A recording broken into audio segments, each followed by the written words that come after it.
Hello, ladies and gentlemen. Welcome back to the Monoxide Podcast for episode 35. We are cooking on this. We're a third of the way. You're finally wrong. No, I'm not. It's episode 36. Oh, it is 36. God, I can't. Last week was 35. I can't be wrong if I restarted. But anyways, welcome back. Keep that in. I'm keeping it in.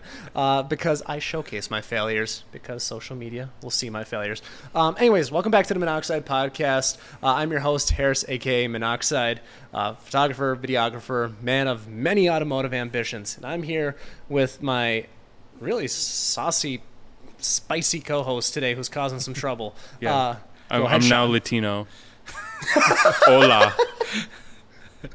I'm Sean, a.k.a. 1M Mopar. I'm just your average car enthusiast. I love going to car shows. I love talking about my cars. And this is the Monoxide Podcast, where we take you beyond the meat and kind of introduce you to some of the people that make our community so great. Thank you, Tex-Mex. Today we have a fantastic guest. Tyler, how do you say your last name? Falconer. Falconer. That's like what I the thought, bird falcon with an ER on the tail. Yeah, it's like, just... Yeah, You'd sure. be surprised how many people, by the way, don't know how to spell the word falcon after I tell them that's how you spell my name. And they try and throw a K in there. I'm like, no. Oh, I was thinking PH. No. Phallic. So anyways, you are... The reason I want to have you on this podcast because you're a huge JDM guy. You're the one who corrected me on what JDM is many moons ago. Yep. Because a lot of people misconstrue what JDM actually is. You have the 5-speed Soarer is what we shot years ago. So let's go a little bit back in time here. So a few years ago, we did a photo shoot of you driving in backwards into a Culver's. Yes. They kicked me out of the drive-up window. They wouldn't let me pay or get my food. I had to pull out of line. Because you reversed? Yeah. Went through backwards. You went through the whole drive-through. We did a shoot because I had my car finally cleaned up and stuff, and I wanted some good pics, and I knew Harris knows some great areas. And when we were done, he's like, dude, if you're up for it, like, I think it would be cool. You want to go through a drive-through backwards. And, like, I had joked with my buddies about it. You have right-hand drive car. Like, oh, yeah. And so I'm like, yeah, sure, let's do it. And it was hilarious because and it was like peak busy Culver's. Oh. It was like 5:30, 6 o'clock, and the line's wrapped around the building. And so I'm just like backing up. I'm like the 8th car in line, and the people behind me are laughing, and the son gets out, and he's taking pictures of my car and stuff, and I'm like, oh, man. Dude, think about, like, the people behind you because you're staring at them. Yeah. Exactly. And it's, my driver's side is their driver's side, so I'm making direct eye contact with the driver of the car behind me. And I get, I order just fine, and then I get to the window, and they're like, no, it's not safe. Like, you got to get out of line. They probably have cameras in the drive-thru and they just saw you the entire time. What do you mean? Like, I can't reach across my car.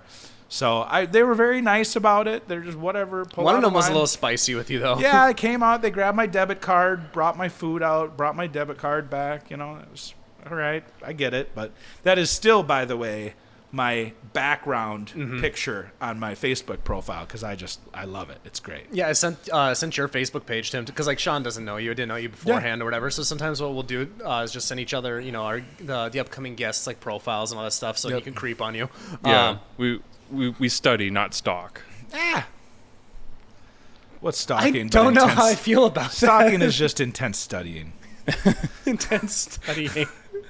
So in Europe, Teslas only come in left-hand drive, and they drive on the right side, and so all the drive-thrus are made for right-hand drive cars. Yeah. And so when you take your Tesla to go to the Mickey D's out there, you have to reach across the window. So Tesla says, like, we're not going to make left-hand, or we're not going to make right-hand drive cars. Yeah. So they gave everybody that gets a Tesla in those countries that drive on the wrong side of the road one of those extension arms, grabber, the grabber old man arms. Grabber. Yeah, the old man grabber. And they're like, here, it's like an official Tesla item. And it's, they say this is what you use to like grab your bag, how you hand your card, your cash, whatever to the people in the drive-thru. That is so strange. And in true Tesla fashion, I bet it's not straight. Yeah. But it's so weird because I understand like some cars you can't convert from left to right-hand drive because it messes with things. Yep.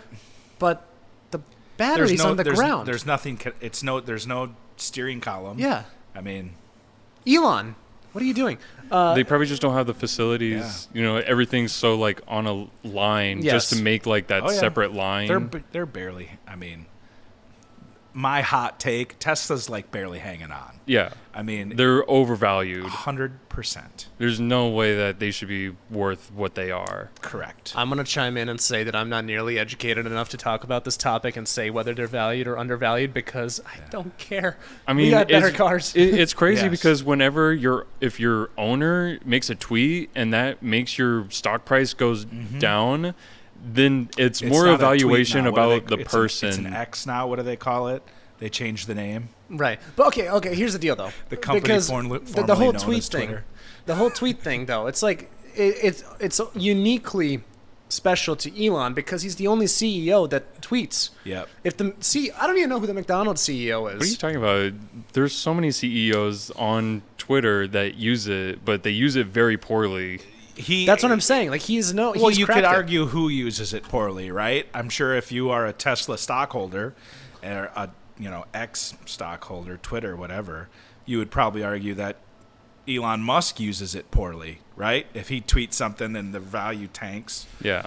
Whereas he's more candid, right? He's more open with people. He doesn't just say the professional, because you're right, there are other CEOs on there, but they say just your very surface level, great company, all this stuff. They don't say the stuff like Elon says. Yeah, because if they show any sort of emotion, it can like really plummet stock prices, Right. and they don't want that. They want stability. I don't have a doubt that he's an incredibly smart man.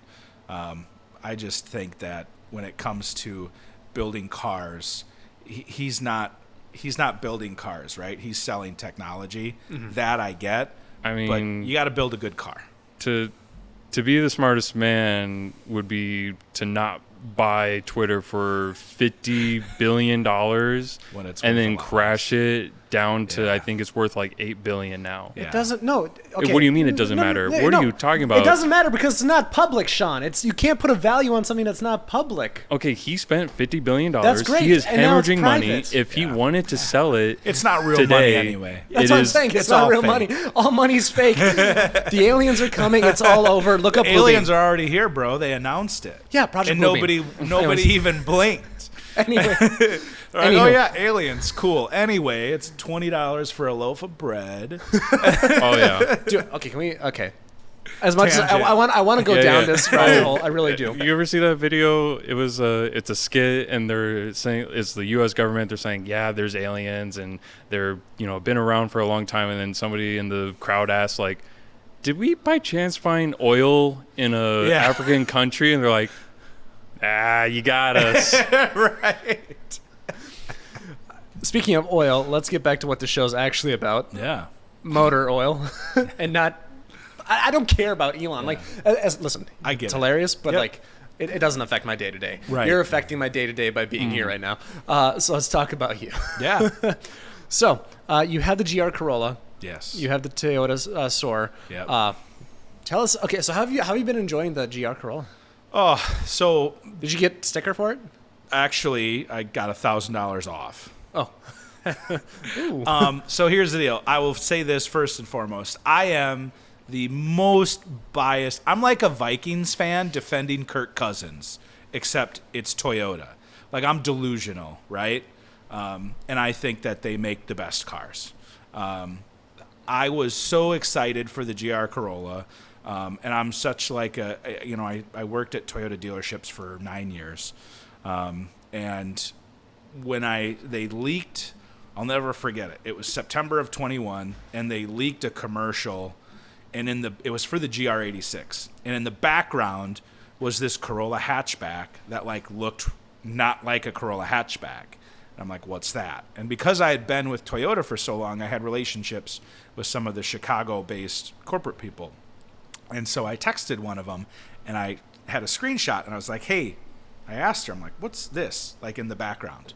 And she's like, well, I can't really tell you. And I'm like, well, it looks like a really weird Corolla hatch. And in my head, when they had came out with the GR Yaris and didn't bring it to the States, I'm like, they could really just put that drivetrain in something, right? Like, it's not that hard. And so then they start to leak more on it, and I haven't bought a new car in 8 or 9 years, which is a rarity when you're working at dealerships, right? Usually you buy new cars. That's what you should do. So I got that, I started with that, and I started telling my sales managers, like, I want this thing. I'm not just your average salesperson that wants to just buy it and flip it or whatever, right? Because I've gotten on some of the Facebook groups, like, oh, you're a Toyota salesman, no one. And I'm like, dude, like, check my flipping resume. Right. Nobody deserves this car. I mean, maybe not more than me, but I'm certainly up there in terms of Toyota You're in the top enthusiasts 5%, yeah. who deserve it and appreciate it. So I kept telling my managers, this car's coming, and they kept saying, we haven't heard anything. And then March 31st of 2022, Toyota leaked it the day before April Fool's Day, and everybody's like, is this an April Fool? And they're like, no, this is legit. And then the next day, literally, our dealership flooded with phone calls. Wow. And I went back into the manager's office, and I was like, okay, we've prepared for this. Like, I've been telling you. And I knew it was going to be a super special car, and I knew a lot of people were going to want it, and I knew they weren't going to make a lot of them. So, I was prepared to pay MSRP, because at the dealership I was working at, we were only selling cars for MSRP new. We weren't marking them up. And so I was prepared as an employee even. Like, I don't care. I just want to buy it. I'm ready with my deposit. Let me know when you want it, kind of thing. I didn't want black, but I also wanted all three packages: the performance, the technology, and the cold weather package. And with Toyota, you're not able to choose your color, right? No, you don't. You can't. Anybody that says they ordered a Toyota either is misinformed or doesn't understand how it works. Toyota, because they are, kind of the biggest manufacturer right now up there with Volkswagen and some other stuff, you don't order a car. You take what they give you. Right, because Toyota is effectively the company that invented lean production. Yeah, so Kaizen, Kaizen, their philosophy of continuous improvement, that's what that means. And so what's really interesting that a lot of people don't know is the domestic manufacturers, and I know you're a Mopar guy, Sean, so I'm sorry that I'm saying this, but they don't care about building good cars. They care about building a lot of cars, right? If you work at on a domestic production line, it's maybe once or twice a month that the production lines get shut down for maintenance and that sort of thing. The quality control issues, they don't care about it, right? You could be like a few hundred cars deep, Yep. and then you're like, oh, oops, that stitching is messed up. Yep, which is why you have so many recalls with a lot of domestic brands, that sort of thing. Well, speak for yourself. My Volkswagen just had a recall. On the Toyota side of things, anybody that works on the manufacturing line is empowered to stop production due to a quality control issue. So they stop their lines, dozens of times a month to address these issues right away. As a matter of fact, one of the best stories that I can explain, and you have your times like where you own somebody on the internet, right? And it's just glorious. One of the best times I ever owned somebody. So we're all familiar with like the Pontiac Vibe / Toyota Matrix, right? The Geo Prism / Toyota Corolla. So in the late 80s, early 90s, GM said, hey, we want to build good cars. Who builds the best cars? Well, at that point, Toyota was having the most success. They were building great sports cars. They had the Celica, they had the MR2, they had the Supra, they had a bunch of really fun cars. And so GM goes to Toyota and says, hey, we want to learn how you build cars so we can make good cars. Correct. And Toyota says, great, let's open up a plant together. So they opened up the plant. This is all true. In Southern California. It's called the NUMMI plant, NUMMI. And they started building cars together. And Toyota kept telling Chevy or GM, like slapping them on the wrist, nope, that's not how you do it. Nope, that's not how you do it. Nope, that's not how. And they just kept saying, what do you mean? Like, we have to build cars. And they're like, no, that's not it, right? So it got to the point where GM just said, you know what, that's it. we're not doing this. And they gave up. They walked away from that plant. Yep, correct. And the best ownage I ever had on this guy was, I always tell people you vote with your wallet. And I have a hard time giving money to manufacturers that so poorly manage their companies that U.S. taxpayers had to give them billions of dollars for bailouts, and then they didn't even pay that money back. They just basically took it and said, hey, thanks, no thanks. And then they have the audacity to argue about paying union. That's a whole nother tangent. But anyway, so GM people are screaming at their windshield. So I made a point to say, hey, one of the reasons I buy Toyotas and I like Toyota is because they don't back out of things. They don't ever close plants. They've never closed a plant in the United States, Mexico, or Canada. Right? Really? Correct. Huh. Except for the NUMMI plant, which GM backed out of and left them kind of hanging. And what's really interesting, to bring things full circle kind of at the beginning of our conversation, is Toyota actually didn't close that plant. They cut back their production and then eventually gave all the workers a big severance. And now to this day actually lease part of that to Tesla. Interesting. It's really honorable. So, fun fact, actually, I learned about that in college because I was a supply chain and operations major. Yep. So you just brought back all these memories. Like, I couldn't tell you that story the way you did. I saw your left eye twitching like it was a flashback. It was, yeah, no, legit. I learned that story from Donut Media. Yep. They did a whole video about Toyota and what the Kaizen philosophy of building cars, and they did a video. That's right. Yeah, so a little bit of both of us. It's incredible the learning and teachings that Toyota has given us. Yeah, and it's been stretched across the board. Like, for example, like you have to look back at like Ford, the other company that never got a bailout. They are the ones that invented the the production line, right? However long ago, the 8-day work week. But to your point, like just because like you were talking about plants getting shut down, like Ford and I think and GM and whatever, they killed Detroit. Detroit was the richest city in the world. Yeah. Up until 70s, 80s, whatever it was. Well, you guys talked about this on a previous episode. I've been listening. When the oil crisis hit. That's right. And they really started to go backwards. So mid-70s, and then from then on, it's just gotten worse and worse and worse. Yep. So like you pulled all those people out of there. All those people lost their jobs. And I ranted about this before. Like, we're going to see this in Minneapolis. Like, you have companies that are wanting to just pull out of here. Yep. Because we're hiking the taxes, all the riots. Yeah. Like it's wild, man. But yeah, these aren't happy topics. Sorry, people. But buzzkill. And I will say, full disclosure, all the GM and Ford and Dodge people, I know that Toyota has their problems too. They had the unintended acceleration thing, right? They had that guy, I forget his name, but he was driving a Prius and he killed somebody. I mean, it was a terrible tragedy. He was Hmong. He killed somebody, and he tried to explain that like he didn't press the gas pedal, the car just wouldn't stop, right? And nobody through language barrier, maybe there was some skepticism of the fact that the guy is, Hmong and he doesn't know, right? And so he went to prison for killing somebody. And then they found out. And then this unintended acceleration, and he was exonerated. He got out. I think he had to spend 3 or 4, I don't know how many years behind bars before it happened. I mean, if I were him, I'd be going after Toyota for sure. Yeah. But I trust me, Tacoma frames, I get it. They rust.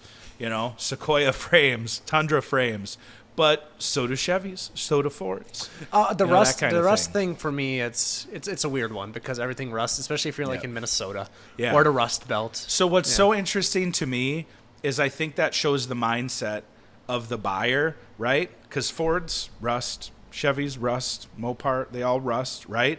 Well, here in the U.S., there was a huge class action lawsuit that Toyota owners lodged against Toyota. That's why they do those frame replacements. It's not out of Toyota's goodwill. It's because they lost in court. But they did that because the Toyota owners expect their vehicles to last longer. Oh. The GM and the domestic people, they're like, it's 100,000 miles, time to get a new one, that kind of thing, right? And I've worked at a Jeep dealership. I worked not side by side with your dad, but I worked. Yeah, yep. And it was ridiculous to me. People would come in and they'd have like 85,000 miles on their Jeep and it would need a transmission. And they're like, well, what's it worth on trade? I guess I'll get a new one. And I'm just, in my head, I'm screaming. I'm like, you don't have to do this. Like, there's another way. So I get it, right? Like, trust me, I understand the faults, but in my mind, the drawbacks from a Toyota for a car, right? I mean, cars are appliances. I'm not talking about the enthusiast side of things, right? Like, But for the day-to-day people. Durango Hellcat, absolutely. Like, I love supercharger whine, right? Oh, yeah. Not as much as I love turbos, right? But it's awesome. Well, that's That why I got kind of the stuff. BMW as well. Yeah. I get the best of both worlds. Exactly. But that's the stuff that's really cool to me. But just like your everyday, I mean, like, I was having this conversation with my fiance. God, I feel so pretentious when I say fiance. Like, but that's what Congratulations. It's a really fancy word. I know, right? I'm like, I want to just say girlfriend, but it's not. Whatever. Anyway, we have this conversation where, like, if I were rich, there was this super mint 96 Camry. Okay. V6 XLE. It was the dark green, matches my Soarer, and it had tan interior. And I'm like, God, like, some guys buy really nice. They buy GTRs, they buy AMG, they buy whatever, right? I would have like just 15, like just 90s Japanese.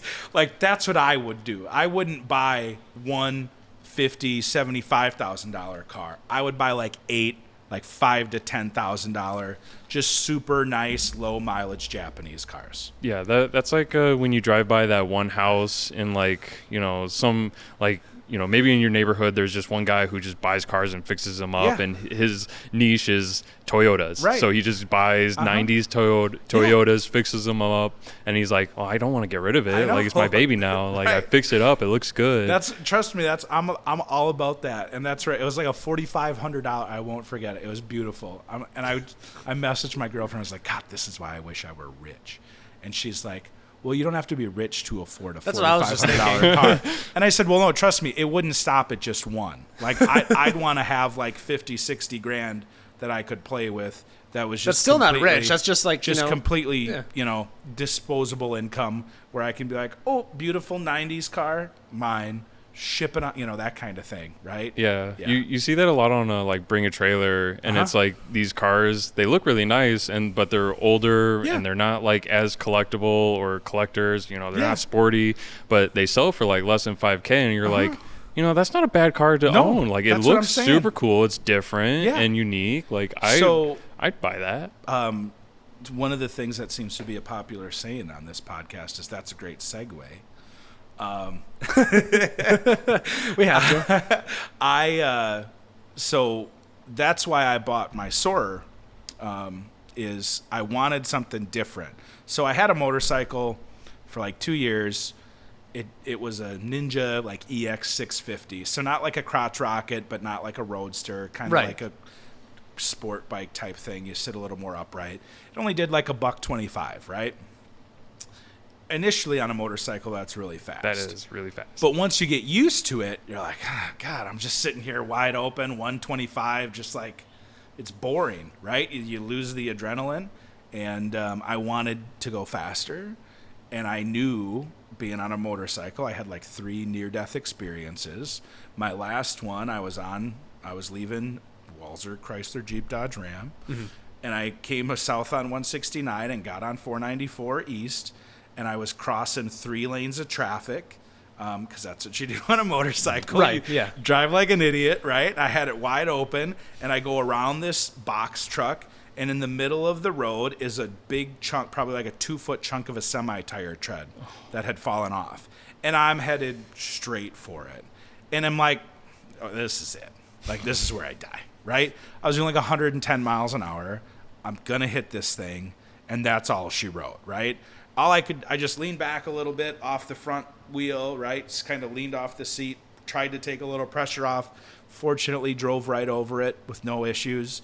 But even talking about it, my adrenaline is like spiked. Just shoots right through you. Pulled onto an overpass and just like had an absolute breakdown where I was like, oh God, dude, I was so scared. I was unbelievably scared. And after that, I'm like, yeah, it was like September, October. I'm like, I'm going to put it away for the year, see how I feel in the spring.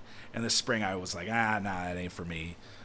So then I started looking, and I had this whole like journey, right? This was 2018, spring of 2018.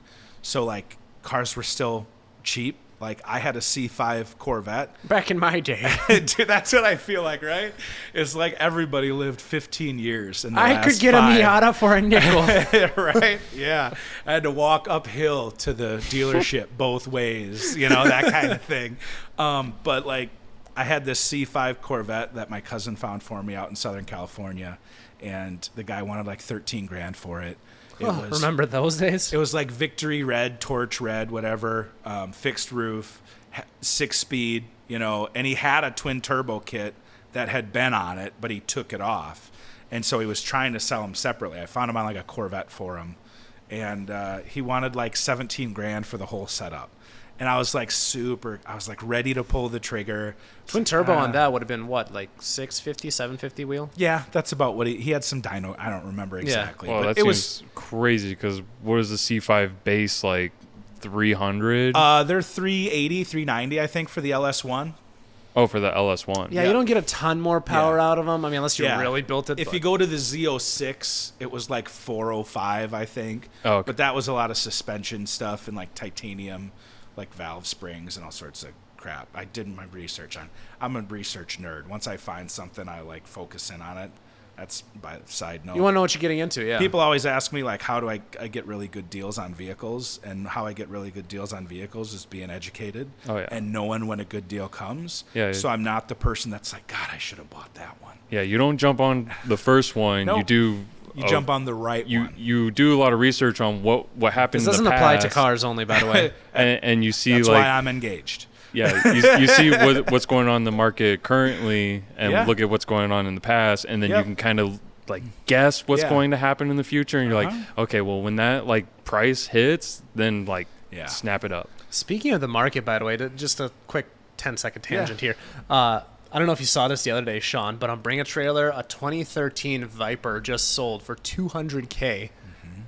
A base model, basically. Base model? It's not like an aero car, nothing. That doesn't strike me as that. It should strike you because it's a striker color. That's why. Okay. It was like it's a one of like 6 color. And is it is like an actual like one of something, not like a Corvette? It was guy, the first color. It was the first color car off the production line. Okay, so I remember that. Yeah, if you can document that, absolutely. Yeah. It's a striker red, beautiful car. And it was like 0 miles on it. Yeah, like 400. I think. No, that's I'm not a super. I mean, I really like the first gen Viper. Like the death trap, yeah, exactly. They're all death traps, but man, that one. Is that like it's the convertible one? The first gen? No, the 2013 you said. They didn't have any convertibles. No, there are no convertibles unless you took it to. There was like an open top one. There was Targa. What is Adam? The Targa top. Adam Smith. And you can only get that. It was a package from.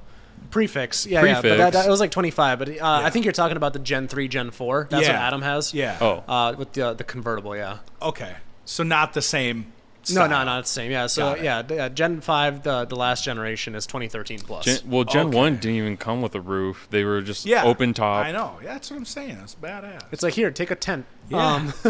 But anyway, so I was looking at C5 Corvettes. And I was like, just the Toyota guy in me, like, kept like, GM, like, I can't really do it. And I know you're shaking your head. Trust me, I get it. But I looked at like CTSVs, and I looked at like G8, GXPs, and Chevy S, all the LS based stuff, because that's what I was kind of looking at. And then I was like, I can't do it. I got to do something Toyota. So I looked at Supras. Left-hand drive Supra, absolutely not. That was just not money that I wanted to spend. You wish you spent it back then. Now, even what I really wish I would. I really wish I would have bought a right-hand drive Supra, because they were still like, You could get like the twin turbo Yeah. V160 or 161 transmission, so the 6-speed.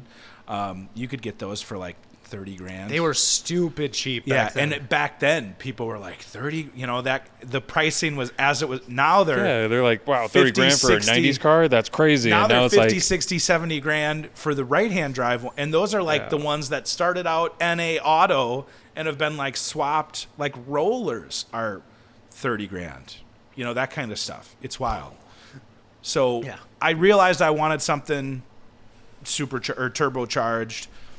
I found out, 2JZ, and that's when I really learned about the 1JZ, which not a lot of people know is the predecessor to the 2J. It's Yep. a 2.5 liter. We had a guest, V6. maybe you listened to it. We had Dylan Pride on here a few Oh, episodes yeah, ago. yeah, He has yeah. the 1JZ swapped Cressida. Oh yeah, I love the C. Yeah. Cressida. That's me. Like that's the stuff I Totally love. you. And Yeah. so that's what I wanted. So I started looking at SC 300s and 400s, and I really like the style. I love the look. I love the body of my car. Like the long hood, the short trunk, like the Grand Touring style. Like that's why the AMG GT. I love those cars. Right. Mm-hmm. I think they're beautiful.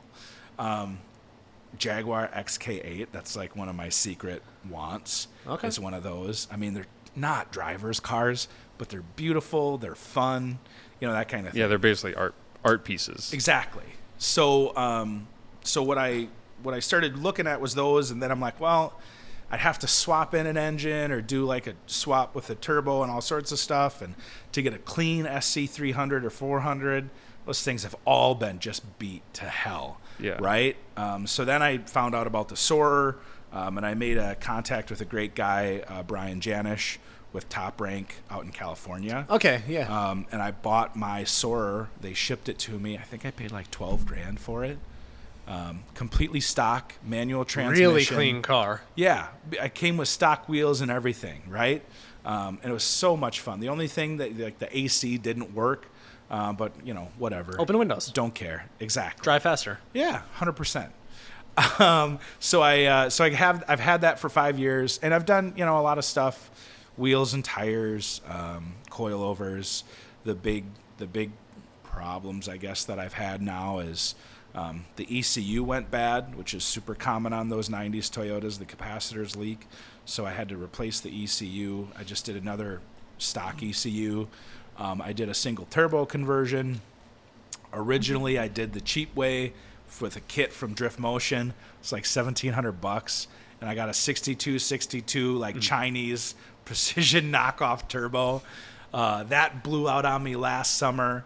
I had the clutch installed backwards by Rudy Luther Toyota.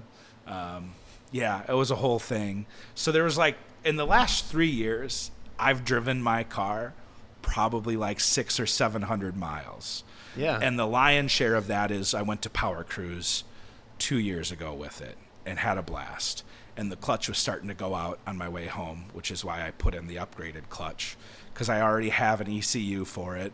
I already have injectors, fuel pump, fuel lines, fuel rail. I got everything ready to go for like E85 and making a bunch of power. And so that really set me back. But I finally got my new turbo on. I bought a Garrett G3660 from MAP. Those guys took really great care of me. I got an R-Tech manifold, so that's all done. It's up at a fabricator right now, getting intercooler piping finished. And then my exhaust, my downpipe had to be redone because the manifold moved. It's just, project cars. Lots of things, yeah. Yeah, and you dump so much money into them. And even now with the prices going up, like on those things, now a clean one is 20, 25 grand, right? And so, trust me, I know, I don't think they're worth that either, but people are paying that. That's a right? big jump. That's double almost. I know. Well, what's happening is they're tied to Supra values. And as Supra values go up, people are looking at these, because what a lot of people don't realize is the SC300 shares a lot of the same components with the Supra. Correct. Like twin turbo Supra brakes, I put on my front brakes. The front, my suspension, my coilovers, all Supra. That's Supra coilovers. I've got a Mark IV aluminum radiator. I've got a Mark IV fan shroud. Like all this stuff that from the Supra just bolts right up to my car. So that's, as those get more expensive, Yeah, it makes sense because people are like, oh, I can't afford this. Yep. So then the demand trickles down to that. Yep. Yeah. Exactly. Economics. See, Right. trickle down does work, kids. Just not in the way you want it to. Yep. So that's how I ended up with my Soarer. So it's been so much fun. It's a great car. I love the color. Dude, The color's my favorite part. And then you have the brown wheels or whatever. What's the color? Creamy almond. Thank you very much. You know, I drop some creamy almonds every day. That's a color name? That's awesome. It's a powder coat Oh. color. So I bought these work wheels, Equipo 5s, like top 3 dream wheel, which Yeah. I know you guys always talk about, like, you know, your 3-car garage. You should talk about, like, All right, you already should talk probably about, know like, your cars then. favorite wheels, right? So for me, work Equipo 5s, number 1, A, 1B, Advan SA3Rs, like the double tri-spoke wheels. They look kind of Yeah. like the mid-90s Mustang wheels. Oh. I think they put those mostly on like MR2s. Yep. Yeah. Yeah, my buddy Shane has a badass MR2. You guys have probably seen it. It's got the Toyota stripes on the back end, the orange, yellow, He was white. at Cars and Caves, so it's like the traditional Toyota livery. Yeah. Like Oh, Yeah, right. It's that super flaky red that he painted it. He's done so much. That's a car that's like, it's so beautiful. And that's what I love, like, about the Minnesota car scene, is you have so much stuff that, like, you don't even realize is out there. Did you see the new? Somebody just got a MR2. It's beat to hell. It's like this red. It's got huge like body damage on it, but the guy swapped a K24 into it. I have seen K24 swapped MR2s, but I haven't seen that one. It was at Buck Hill, I think, about a week ago, and I saw Buck Hill. and I saw it was tonight. We would have been there, but Yeah. podcast. Before you know. continue down this rabbit hole, what was wheel number 3? You know, probably the BBS LMs. Okay. Hey, that's what I got down there. Dude, they're so good. I don't know why.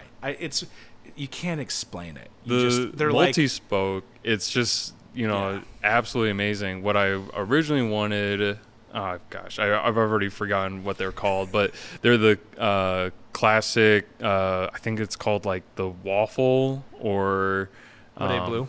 No, I'm trying to remember what they're called, but it's like the huge, like classic, like gold on polish that you see on like the old '90s BMWs. Oh, yes, I know exactly what you're talking about. I originally wanted those for my BMW just because I thought that would be the perfect classic kind of. Well, and they've made BBS wheels for BMWs. Exactly. That's what makes it so cool. Yeah. I'm a huge like OEM plus. Like, I think that's perfect. The extravagant stuff is like, okay, it's cool, I can appreciate it, but like my car is like, you look at it and okay, it's, you can tell it's lower than stock and it's got wheels and stuff, but like I don't even have tint on the windows. I got tint on the headlights and the taillights because it looks cool. But OEM Don't plus, at to your me. point, it's perfect. Like year 1M, right? Like I honestly, I wouldn't change a thing.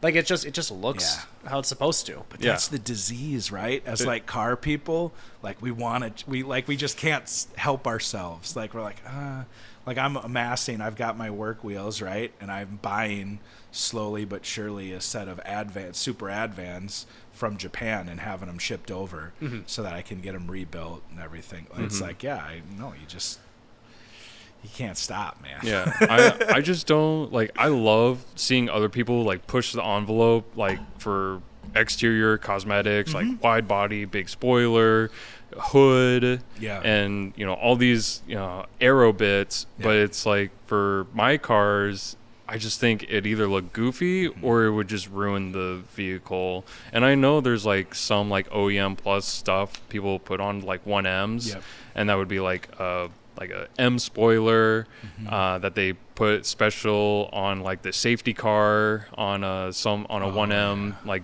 back in 2011 2012 and everybody wants it, but it's super hard to get. And then there's throwing on the M style hood with the bulge, the power bulge. You know a thing or two about bulges.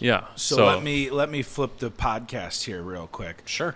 Either a part that you have or a part that you want. Like, what's like the one, like, God, I wish my car had that. I wish something you could buy. I wish I had I think they're the Recaro seats that they Okay. made for the 1Ms. That's a good one. They're really hard to find. Yeah. They're insane, and they would look so good. Yeah. And they're OEM. They would be Uh-huh. OEM Yeah. because they were an option back Yeah. in, I think in Europe. I don't know if they were an option here in America. Probably not. We never get cool stuff. No, I mean, like, mine had like almost every option ticked on it though, because they're. So it's a pretty high spec. It is high spec because Nice. it did have not a lot, Yeah. or there's an option for the cup holder, and if you like, that's crazy to me because Yeah. if there wasn't a cup holder, the only other one would be under the center console, and you'd Uh-huh. have to lift it up, and Yeah. it's like really flimsy. So Yep. if you like got on the brakes, it would just come crushing Right. down on your cup. Yeah. So I was like, that's crazy.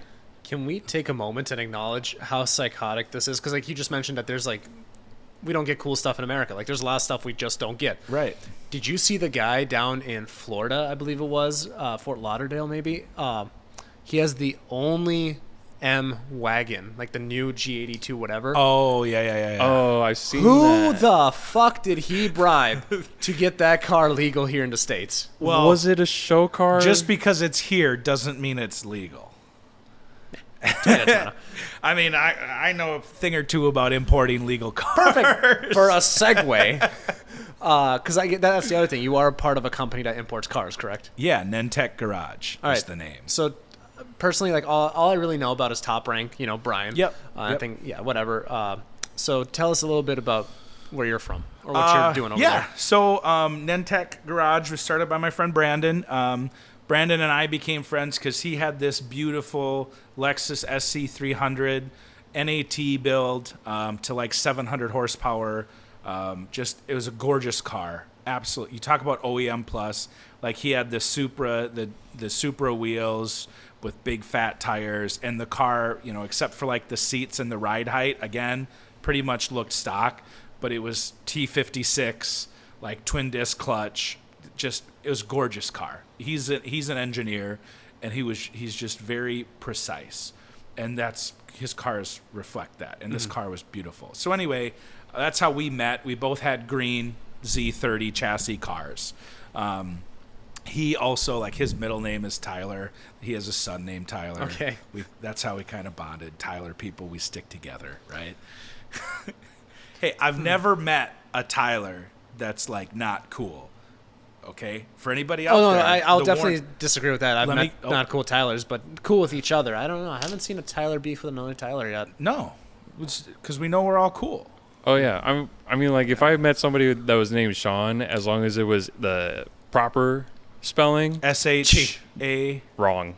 Already, I hate that guy. Oh, the Irish version. Yeah, SEAN. Okay, So seen. we're we're homies. Yeah. If we're SEAN, because Yeah. we got that in common. Oh, yeah. We're like, Yeah. oh, like, how do you spell it? And they're like, yeah, Uh-huh. yeah. Like, because we know when Yeah. people go like, how do you spell that? SH? And we're like, nope. And you don't Yeah. think people asking these questions is not a red flag that your name is spelled fucking wrong? Yeah. Maybe. It's not that it's spelt wrong. There's just many different Yeah. ways. Well, the but problem is- they're all wrong besides how you spell The mine. problem is like word association, right? Like when I think of Sean, I think of Sean White, right? Right, yeah.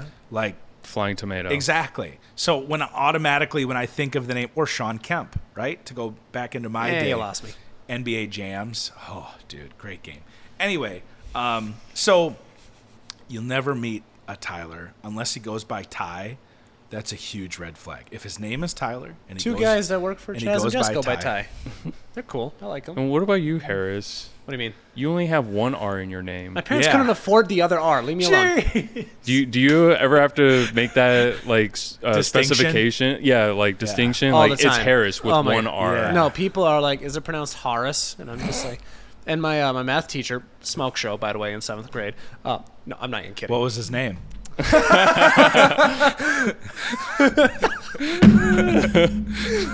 Perfect. That was one of those perfectly timed witty. Yeah. His name was Mister. No, okay. No, yeah, but anyways, like a Kill she would Tony always, joke. she would like ask me, is it pronounced Harris or Harris? Yeah. Like probably Whatever like you want. Yeah, once- exactly. Yeah, legit. But like once a month or whatever, and then just proceeded to call me Harris for the rest of my entire, school academic failure of an academic career. Yeah. So there's That's that. not a I wonder what failure she's if you up didn't- to if now. you No, learned she was an something. Iowa gal. Oh, Anyways, big red flag there. big red flag. Trust me, I grew up in southeastern Minnesota, about 10 minutes from Iowa.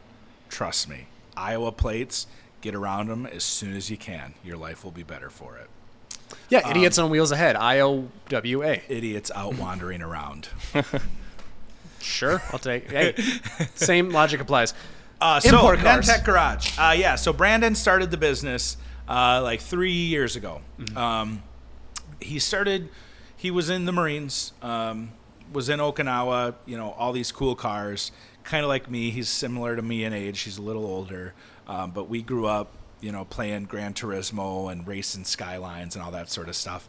So he started like putzing around with, hey, how hard is it to like import a car? And as I said, he likes to figure stuff out. So he figured out how to import vehicles legally, all the logistics of customs, brokering, everything to do with making sure they're legal when they get here, no issues, everything runs smoothly. And he's like, wow, I could really do this. And at 3-4 years ago, the profit margins were massive. I mean, you could buy R32 Skylines for 15-20 grand, and they're selling for 30, 40, 50 grand. Right. The prices have gone up on those things now, but they're selling for more, right? That's how it works. So anyway, he's like, well, how do I get my dealer's license? Turns out it's not that hard. If you have a place that's zoned, it's okay. Disclaimer: if it's not zoned for a dealership, it's very, very difficult. For whatever reason, municipalities, city councils, all that stuff, they don't want new dealerships. They don't want to add dealerships to wherever they are. So we found a place up in St. Francis. Yes, way up in St. Francis. He did that was willing to rent space, was already zoned for a dealership, and basically has a bunch of offices.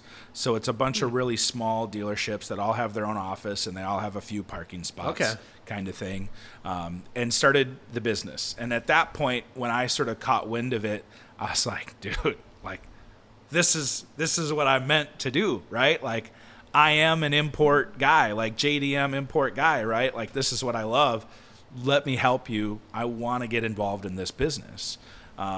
And he's like, like, this is my baby. It's taken a lot to get it off the ground.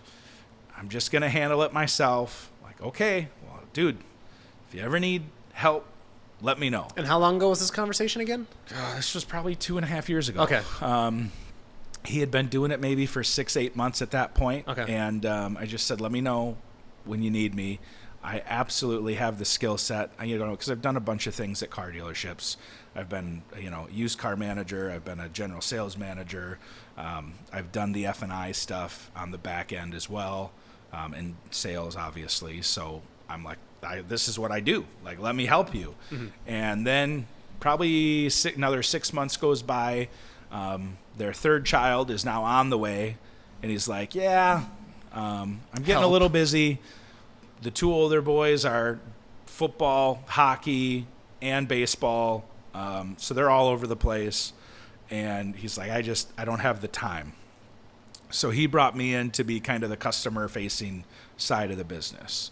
So he handles the importing. We collaborate on what should we bring in, kind of bounce stuff back and forth off each other. What's hot in the market and stuff. Yeah, what's unique and what's cool and that sort of thing. Also, it's a delicate balance of like, hey, what's going to sell quick, but also what's cool.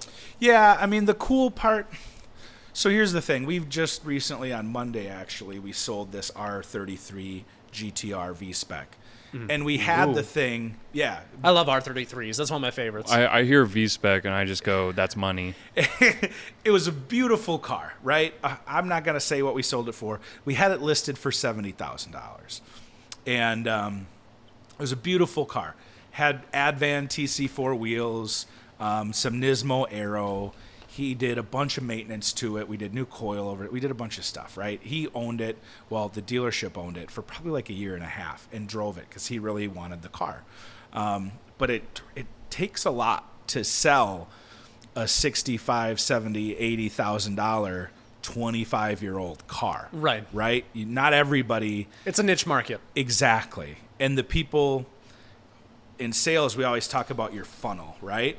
And as you get higher in price, your funnel gets narrower and narrower. And those people in your funnel have more buying power, and they have the ability to be choosy, right? So a lot of it comes down to this perfect crossroads of like someone who can buy your car, who wants to buy your car and not somebody else's car at the time your car is for sale, right? And so it's not as easy as you think, right? And fortunately, we found a local buyer. So the car's going to still be around here in the Twin Cities. Super excited to see it. Really nice guy. He let us take it to the MNNI anniversary deal because we were sponsors for that, and the car actually won an award. It won second place for best skyline. So he was super psyched to see that. So we're like, hey, sorry we couldn't get first place for you, but here you know, that kind of thing. So that stuff can be fun. We actually sell a lot of like 4-wheel drive SUVs. Okay. We sell a lot. When you say a lot, how many cars is that? Well, we've been doing this for 3 years. We're at about 130 cars. Per year? Total.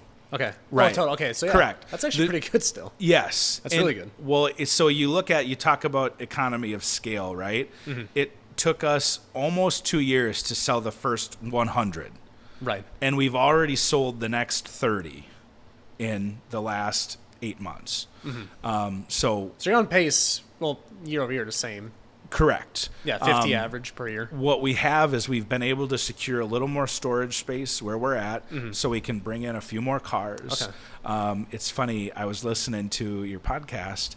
You got to let your guy Eric know the first ever car that he drove, that Mazda Familia, we have one. Okay. Coming to the States. Okay, I'm going to text him right now. Yeah. By the end of this podcast, we're going to have an answer. If he wants to recapture, because here's what I'll tell you. I don't know about you guys, but if I could have like another one of my first car, right? And it's going to be cheap. It's going to be a 4-digit price. It's the first one in the States? No, not the first. We're just bringing one in. Okay, gotcha. So Mazda Familia, right? Yep. He'll know. Okay, yep. And now we wait. Check out our website, nentekgarage.com. We'll get a text from him. We'll make a deal on this podcast. As soon as we buy these cars in Japan, we throw them right up on our website. Mm-hmm. And one of the things we do is we offer some nice discounts for local buyers because we love to see people showing up. You know, at the MNNI meet, there were 2 of our cars there, a Cedric and a Gloria. Mm-hmm. And so it's so cool to see these. And the 2 guys that bought them are like, they're both same age. They're like sort of becoming friends, which is really cool to see, just guys meeting over cars. And that's how, like, right? I would know you if it wasn't for cars, right? And Sean, we've met because I know Harris through car. Like, yeah, the best friends that I have right now, like Shane, the MR2 guy, is one of the best friends I have right now. Toyota guys. Yeah. Fucking cult. We met at the Minneapolis Mile 5 years ago. So yeah, that kind of stuff, right? But yeah, so we bring these cars in. We offer substantial discounts if you're willing to just buy it when it's on the boat.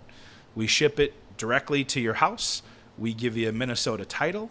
The drawback is if there's something wrong with it, that's your problem too, right? You get the benefit of saving a lot of money, but you also are rolling the dice that, you know, I can pretty much guarantee that the battery will probably be dead. Usually, 90s car. Usually the tires are pretty much shot, that kind of thing. But you're going to save a few $1,000. So take me through this. So when you say save a few $1,000, as opposed to what's the alternative? We get it and we prep it for sale. We go through it. We have it inspected. We do maintenance. Obviously, like at a minimum, we do oil change and everything like that. But, you know, if the vehicle needs tires, we had a Hilux Surf, which is the 4Runner version in Japan that's needed suspension. We put new suspension on it, that kind of stuff. So, yeah, and some of it, too, is like just pulling out a bunch of the electronics. Because those things, it's crazy, the stuff you see them come with, like dash cams, backup cameras, these big like DVD screens that get mounted to the dashboard, all this stuff. So we just kind of sort the car out, drive it, make sure it's good. I just got a response back from Eric, and I hate text. I never text during the podcast, but this is like one of those exceptions. He's like, as nostalgic as that is, I don't miss that car. Fair enough. So enough. deal or no deal, it is no deal today. Got it. That's all right. Well, there's always tomorrow. Yeah. There's probably somebody else that's like, I want this. Yeah, it's super cool. What's I've funny is never even heard of this car until Eric mentioned it. What's and funny is I totally forgot about it. My sister, I have an older sister, Valerie, who had a Mazda 323 growing up. And so when we bought that, I was like, oh, Mazda 323, right? And it's so cool. They're great on gas, little front wheel drive cars. Not something you'd want to drive in the snow.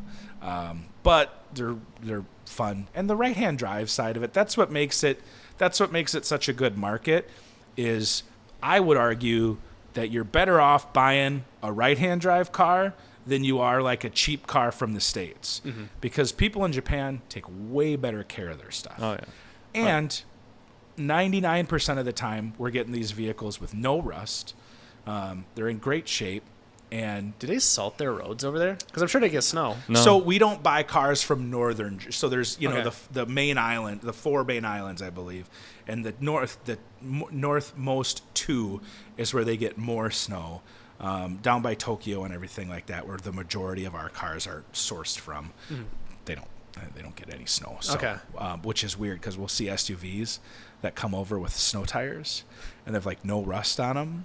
So the only thing I can think is the snow tires are cheap because they never use them over there. So somebody's looking to put cheap tires on their vehicles so it's passing inspection. Man, I freaking wonder. So I just had my family go over to Europe or whatever, and they're like, yeah, BMWs and stuff are not cheaper over here like you would expect them to be. They are cheaper a little bit, but not like a lot. Yep. I wonder what it's like in Japan, right? Like, do you think Toyota, like maybe are Toyotas way cheaper over there because they don't have to get shipped on the boat? Oh, yeah. Well, depends on imported? the car, Yeah. right? Obviously, any of the cars that we're importing, $3,000 to $5,000 gets added to the price of the vehicle. No, I'm saying like brand new. Oh, Yeah. no, depends on the exchange rate. I mean, Yeah. right now they're less expensive Right. because of the strength of the dollar and the weakness of the Japanese yen, which I've been taking advantage of it by buying parts. That's one of the things I wait for, is I wait for the exchange rate to be favorable, and then I buy parts from Japan because I get more for my money with that, strength of the dollar. Yeah, what is it? Like every 1 USD is 10? No, a little bit higher? Yeah. 10 I know 10 you yen. move the decimal point 2 places from the end to convert 100. from yen to dollars. So like 50,000 yen is like $500 US. Okay. Roughly. That's an oversimplification. Some genius with currency amounts is probably Comment section will be lit. It's okay. Exactly. Dude, you should see. Dude, I put out like 1 or 2 highlights from the ratified episode, and people, the lost internet, their minds. The internet geniuses are coming out again, and it's like, all right. Let me guess. I bet one of them is where he's like, yeah, it's not that hard to make 1,000 horsepower. Yeah. People are, and then he goes on, and it's simple. So that's the thing. Yeah. Linguistically speaking, a lot of people don't realize simple and easy are Are two not the same. entirely different things.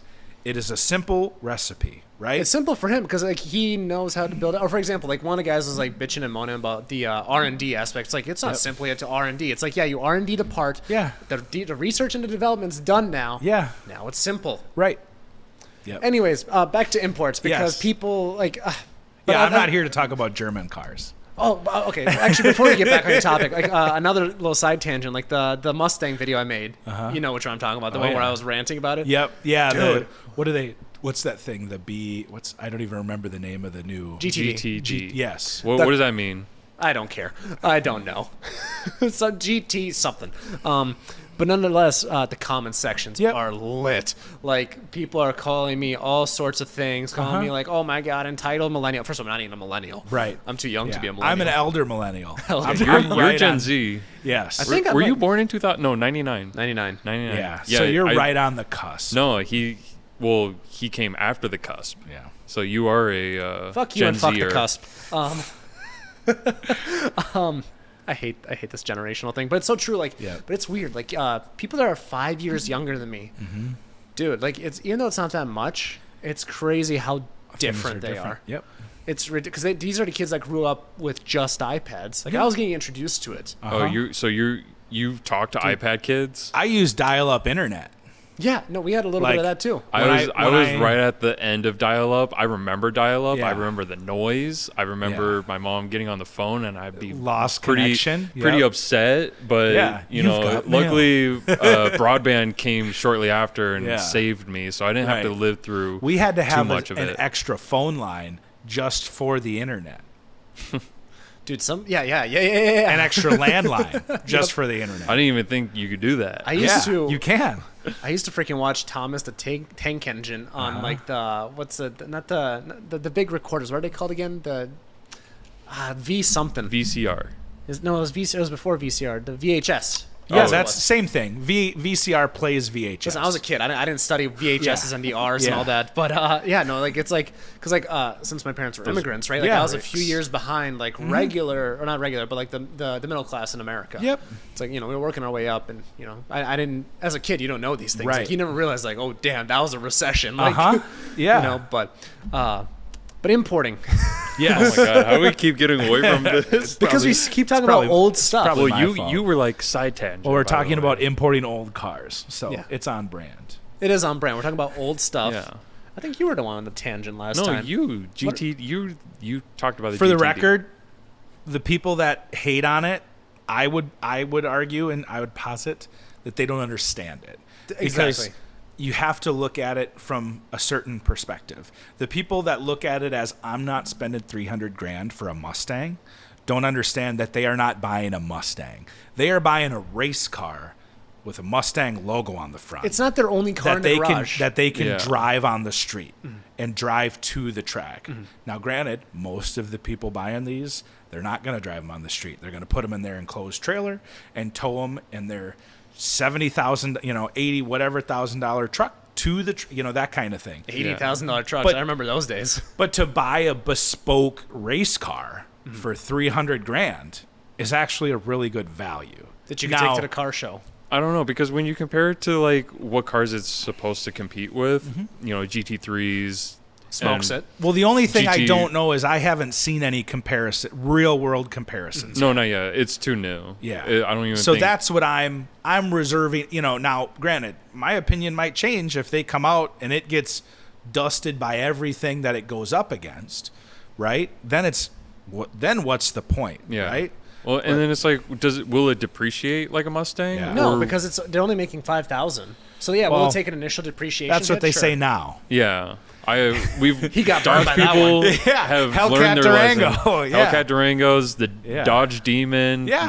There is no such thing as limited production anymore. Nope. Well, and now they've just announced they're bringing the TRX to an end. Last 4,000 are going to be like $120K a pop. Sticker. Someone will buy it. Well, and how it apparently goes. Oh, they did the last call editions. Yep. They did a last call editions They did for like the Dodge 15 Durango. last call edition. They did it for the Durango for 2023. They're like, all right, Hellcats are gone. Yeah. And then they just announced 2024, we're making more Durangos. So I can imagine how I felt when they announced 2023 Hellcat Durangos. Uh-huh. That's how the 2023 last call people feel about the new 24s coming out. They're like, what is going on? right. Class action lawsuit now. I want part of that 21 Dodge Durango the Hellcat. multinational manufacturer that's solely dedicated to profitability and the bottom line is doing something more profitable against the best wishes of its customer base. Shocker. Like, right? And I think because originally Dodge was like, we're only making 3,000 Hellcats in 21. And then they all sold out like immediately. And they're like, whoa, like we didn't think this was going to happen, because you take a big heavy car and you just put a, high horsepower engine. Yeah. And they're like, well, it's going to be slower than, our other cars. Yeah. But people were like, don't care. Like this is America. We want SUVs that go faster than regular traffic. Like, and it's so glorious and I hate it. There's nothing better than like a big fast SUV. So that's, you talk about things that like you want, right? Like I've always really loved the idea of like a TBSS. Oh yeah, me or too. Like I was at Because Power it's got the Cruise. same LS engine that you can find in a Corvette, and then you slap a twin turbo kit on it, and you just and it's all-wheel drive. and it's just different. It's thinking outside of the box, and it's I think that's like the whole like Texas mentality is like they like taking different stuff, like, because, there's a surplus of trucks. Oh, yeah. And they're like, well, this has the same engine in the Mustang. Let's just boost it like you would in a Mustang. I am make the same power. for a single cab short box truck. That's what I'm talking about. That is what I'm talking about. That's just so sick. Like, I saw it. I don't know where I saw it, but it was an F-150. Sorry, I gotta gag a little when I say it looked good, but like, it was a single cab short box 5.0 Coyote and engine, like twin. Like, oh man, we were at Power Cruise. I got absolutely smoked by this white Sierra single cab short box, like twin turbo. The thing was just, man. Yeah. But yeah, and you see these like BMW X5Ms, and that's the one thing I will say that really bothers me in an annoying way with German vehicles is it's like you bust out the laptop and you're adding 110 horsepower. Like, it's so annoying that that's the case because everybody else has to do it like the hard way with like supporting mods and make stuff stronger. And they're just like, nope, Control Alt Delete plus 110, that kind of thing. They're just shouting like, Klaus, give me the computer. Right, exactly. But like those fast SUVs, oh God, they're so great. They're so great. It's fantastic. I hate it because I'd much rather have a wagon. Well, yeah. I mean, wagon is the most superior form of vehicle. Yeah. It's true. He's just looking at me waiting for my hot take. So, I know. I was waiting. Well, what's a hatchback other than a short wagon? There's something missing there. Uh-huh. Like I don't like an think extra foot of rear cargo space. I don't feel like it's a proportion. I love hatchbacks. Yep. I love the GR Corolla, and ever since it came out, I'm like, I want somebody to buy this. Yeah. I don't want to buy it, but somebody like around me, please buy it. Yeah. Oh, I didn't buy mine. I leased it. Leased it for the exact reason, like with you and your Hellcat, because Toyota talked about a limited production, but who knows, right? Oh, yeah. So then they went back on that because then they started making more. I've got a built-in residual value, and if they hold their value, great. I can sell it in a couple of years and get into something different because it's not going to be a forever car for me. It's really new, and breaking my heart. That's not my vibe, man. I drive old shit. Like, I just like old cars. A '99 4Runner for me is perfect. I've had 3 of them, and they're amazing. Like, that's the perfect car for me. It just needs a bigger fuel tank, but like. The new stuff is great. I love the, wireless CarPlay, and I love the push button start and all that. But like, I don't need it. And I've got my Soarer for like a fast car, kind of fun car. Now, don't get me wrong. I love ripping that thing around, like especially in the snow with the winter tires, and it's a blast, man. But yeah, I'm not gonna be sad. Maybe I'll be a little sad when I get rid of it, but I'm not gonna be like, oh, I can never. The Soarer's that's my spirit animal thing. That'll be my car forever. So yeah, but no, the GR Corolla is amazing. It's so much fun. So I'm helping Map with product development on it. So I've had 2 different exhausts on there that they've tried. I've got their downpipe on there right now. So they did like a street exhaust and then like a track exhaust. The street exhaust is like mildly muffled. It's more aggressive than stock. It's only 2 exhaust outlets. Oh, you're missing the third. Yes, I know. Trust me. It was one of those trade-off things where I'm like, I love how it looks, but I like the sound of the street version of their exhaust better. Then they tried the track version on, and I drove that around for a couple of months, and that is no mufflers, and it sounds like a tractor. Is that one at least one center down the middle? No, just twin. No butthole exhaust. Nothing. So I tried that, and then they did the downpipe, and the downpipe with the race exhaust, the track exhaust was just too loud. They're like, yeah, so I have their street exhaust like prototype on there now. And it's basically the way Dalen at Map explained it to me. It's basically going to be their production downpipe.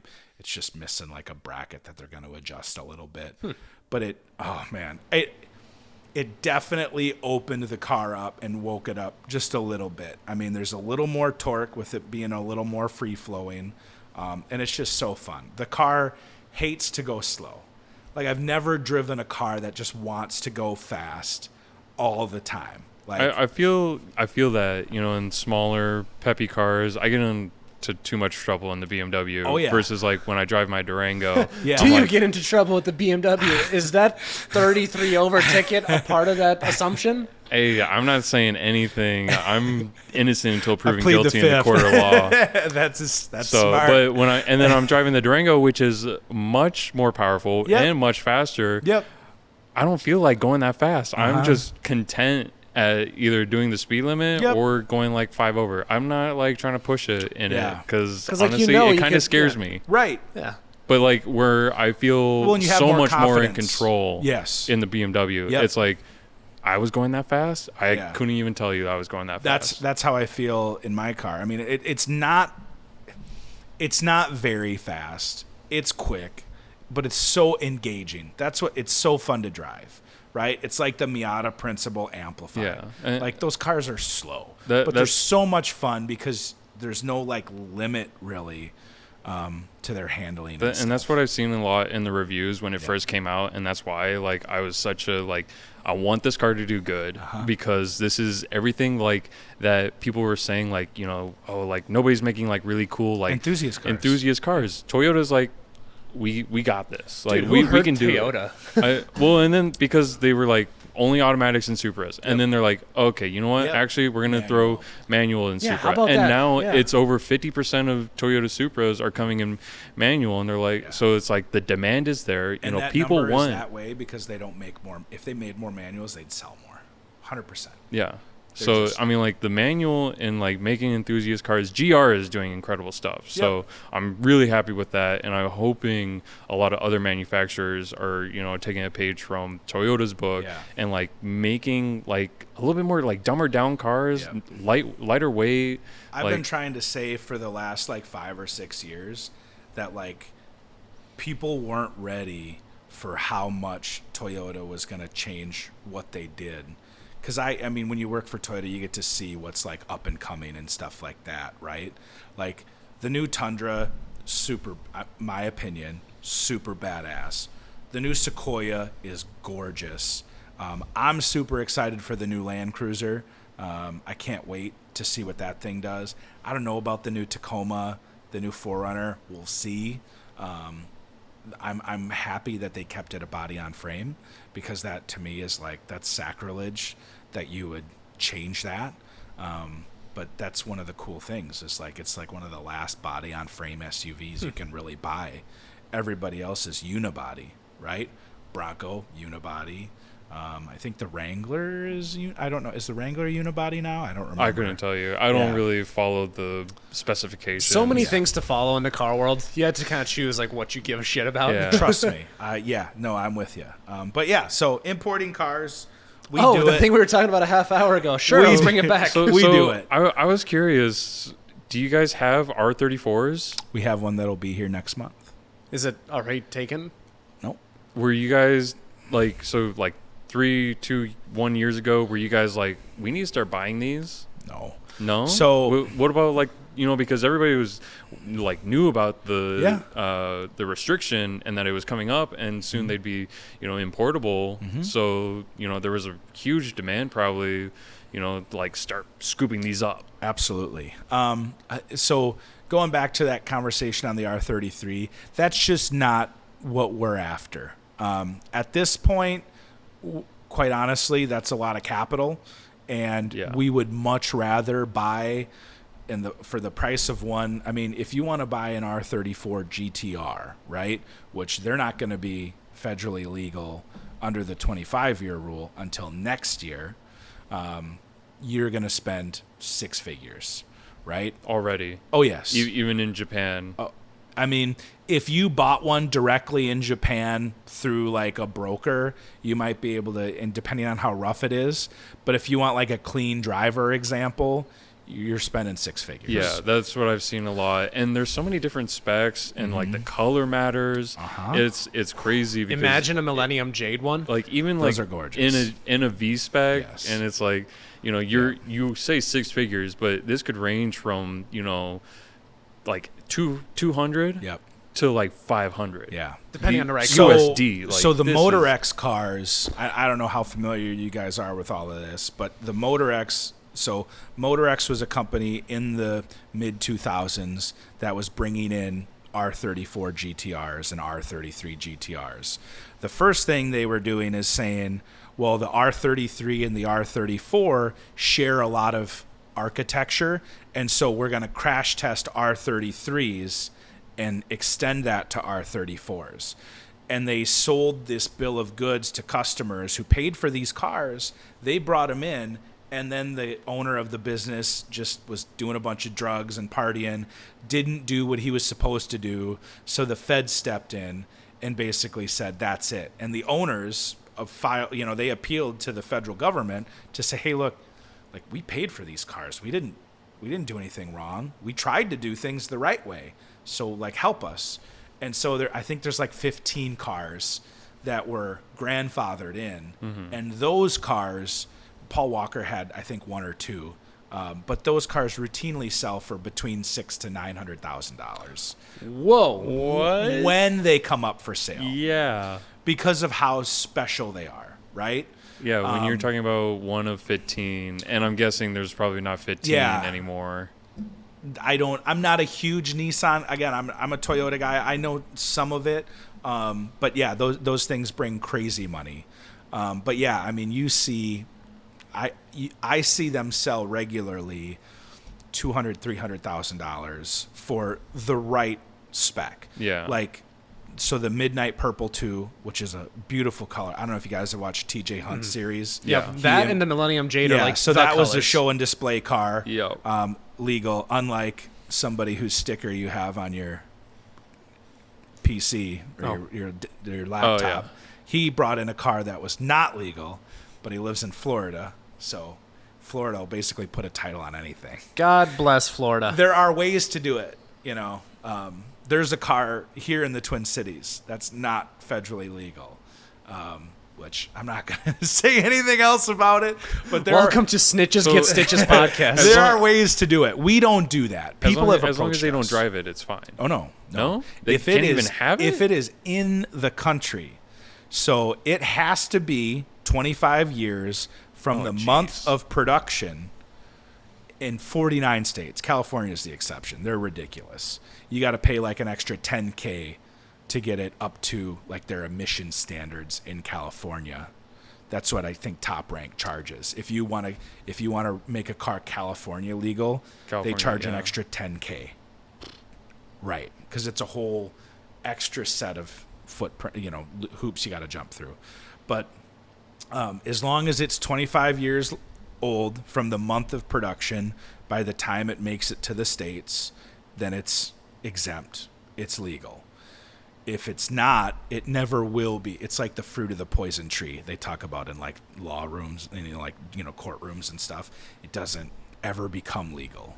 So anybody that says it does is wrong, or they're trying to lie to you to sell a car that, that kind of thing. You want to see the import paperwork. So there's two forms that are really important. There's an NHTSA, Federal Motor Vehicle Safety Standards, which basically says this vehicle with the VIN number was imported. It was built on this date. It's exempt. And then there's an EPA form as well that says this vehicle was imported after this date. EPA is like 21 years. It's the NHTSA one which is really lame. I don't know if you guys know the backstory about why we have these laws in place. Billionaires are the problem once again.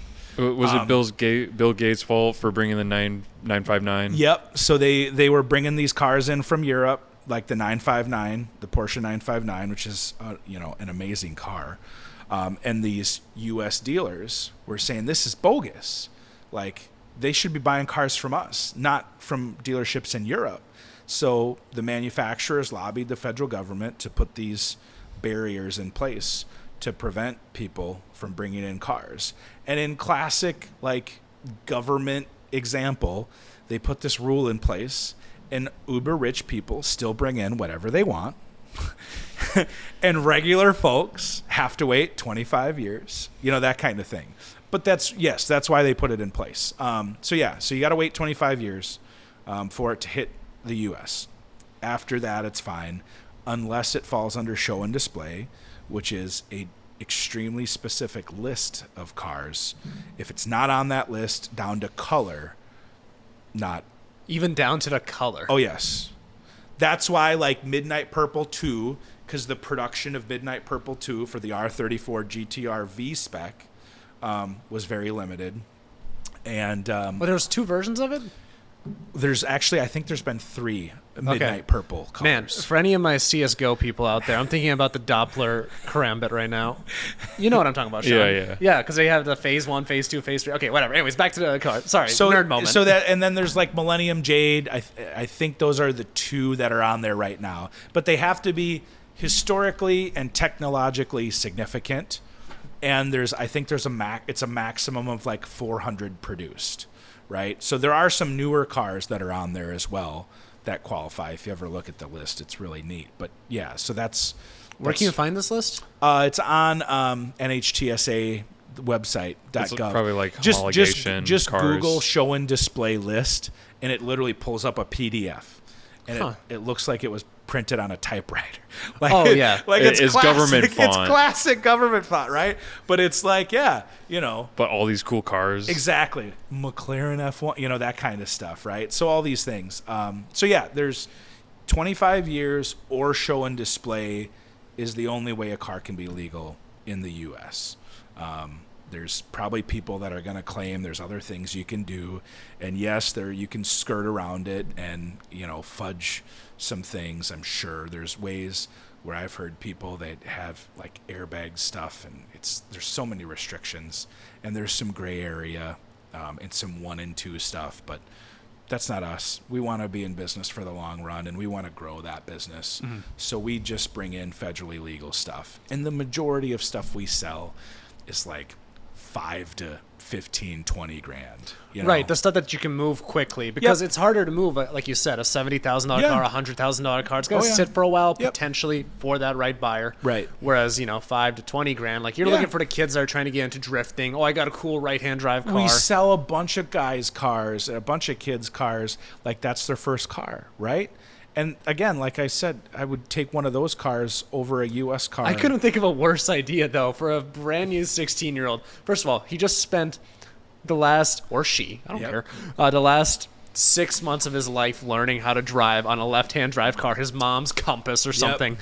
And then all of a sudden just gets himself like a right-hand drive, I don't know, give me a car. Nissan President. Yeah. And that's going to be his daily, especially here in Minnesota or something. It's gonna, And it's going to be like, forgetting to look for semis on the left. And, it's a horrible, horrible idea. But you know what? I applaud them. There's some adjustment, I'll admit. We also sell a ton of vehicles to rural postal carriers because they don't get vehicles, they don't get mail trucks, and they need to reach out the right side of the vehicle. Really? Yeah. How many of those have you sold? Well, probably like 60 to 70% of our inventory. And what kind of car do they usually take? The Hilux Surf is really popular. Really? The Honda Odyssey is really popular. These are right-hand drive cars? Yep, that's all we sell. Is this mostly local that you've sold these, or? Midwest, upper Midwest. Upper Midwest. I mean, we've sold cars all over the country. We've sold cars. We had a beautiful V12 Century that we sold to a guy out in Washington. We sold a diesel Hilux Surf to a guy down in Texas. We've done Nebraska, Iowa a bunch of times, Wisconsin, the Dakotas, that kind of stuff. So when you, so I guess who are you talking to when they're trying to buy these like postal vehicles? Is it the route USPS? carrier? Nope. The actual carrier. Person. Yep. And then do they get like a stipend. Okay. So they basically are like, hey, you could spend this much money on a car or whatever. Mm-hmm. So then they're like, all right, I'm going to give you a right-hand. Dude, can you imagine? I should get into the postal service now. I should give me a Soarer, a right-hand drive Soarer, and just deliver mail. You could. It would be a pain in the butt because you packages, there's less room. That's why they like SUVs. They lay the back seats down. And here's one thing I will say. You want to talk about a hard job. Being a postal carrier, like I work with these people and we try to be super accommodating. Like I met one lady on a Saturday night at 9:00 one night because that was the only time, because we can't do business on Sundays, right? I met her at a Saturday night at like 9:00 because that was the only time she could come down, like with her husband, because they have to bring a vehicle and drive a vehicle back. To do the paperwork and take the vehicle home, right? So, I mean, for me, customer service is always really important, and I always want to take care of people. And the nicer we can be to our local customer base, the better. And we've had a ton of repeat business. It's been really great. We've got one guy over in Wisconsin who has sent us like 3 or 4 different buyers because he just loves his Hilux surf. Right. And he tells everybody to come to us. It's a big referral business. 100%. But the other nice thing is, like, people just find us because there's really not another game in town, so to speak. You know, we're the only registered importer. Well, we're not a registered importer. That's a whole different thing. We're a dealership that imports right-hand drive vehicles, but we're the only one in Minnesota. So we get a lot of people. Well, yeah, I was looking in Chicago, Tennessee, that kind of thing. You guys are way closer. And everybody always says, like, your prices are really good. And it's like, well, yeah, we're not trying to make millions of dollars here. We're trying to turn a profit, but also grow the business. Right. Enough for the owner of the business to live comfortably. No. So we both do this part-time. Oh, really? Okay. Yeah. Brandon still has a full-time job. Not right now. I'm not working. But I still have a full-time job while also doing this. So yeah, it's not something that we live on. It's a little extra income, which is nice, and just try and at some point maybe we can make it an actual business. But what's really holding us back from that is finding property. If we could find a dealership for sale, a small lot for sale that's already zoned properly, then we could have a better opportunity. Why do you think that is? Like something closer to the cities, you're saying? Well, closer to the cities would be nice. That's not as important. Right. But just the ability to have more inventory. We're kind of limited by space right now. Oh, okay. I see. And we can, if we have a nice lot for 15, 20 cars, yeah, we'd love to be able to have 15, 20 cars sitting there that people can come and check out. Because that's the hardest thing is we get people, like right now, if somebody wanted to come buy a car from us, I could sell them a wide body 96 FD RX-7, or I could sell them a 95 Mitsu mini cab K-Truck. That's you have in inventory right now? Those are the only 2 vehicles we have. Is it in stock, like on Yep. U.S. soil? Yep. Oh, yeah. The RX-7 we've got for sale. I've got it listed on Facebook Marketplace. I've seen it. It's on eBay too. Yeah, it's such a fun car. Interesting. Is it a right-hand drive? Yep. Okay. Yep. And manual? Oh yeah. Okay. I've never driven a right-hand drive car. It's something that I really want to do. The hardest thing. Well, when I get my Soarer back, you can drive that. Oh, no test drives? Right. No test drives on that car. Some of that stuff, it's like, okay, if you want to like buy it, we'll let that kind of thing. The joyride, especially on cars like that, people get really weird. What about the little them. key truck? The K-Truck? Yeah, you can drive that, but you can't drive it it's not street legal. Like what? Yeah, Minnesota doesn't allow. So that's the other thing with K-Trucks. First of all, I would not drive one on the street, okay? What does it have? Like a 400 well, cc engine? It's a 660 cc engine. Yeah, tiny. Yes, but they're not for, in Japan, they're just for moving around the city at low speeds. Yeah. They can hold 1,500 pounds in the bed, which is super nice. 4-wheel drive, manual, but they're like the front. The firewall is your foot. Like that's the front of the cab. Yeah, and that's where your feet are. Cab over. Right. And so if you hit, a sapling at 20 miles an hour, it would probably split that thing in half. Most of the people that buy them from us buy them because they've got property. And, if you live out in the country, even here in this neighborhood, you could use it to shoot around the neighborhood, right? You can register it as like an ATV or like a side-by-side. How much are they? They're probably like what? $4 or $5 grand. Oh, really? Okay, yeah. So that's like a really nice golf cart. Like yeah. But or a really cheap side-by-side. Yeah.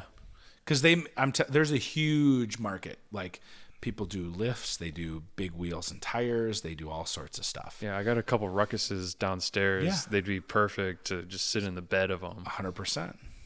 That'd be cool. Yeah, they're neat. They're so fun and kind of weird. That's the stuff that, like I said, that's the stuff I like.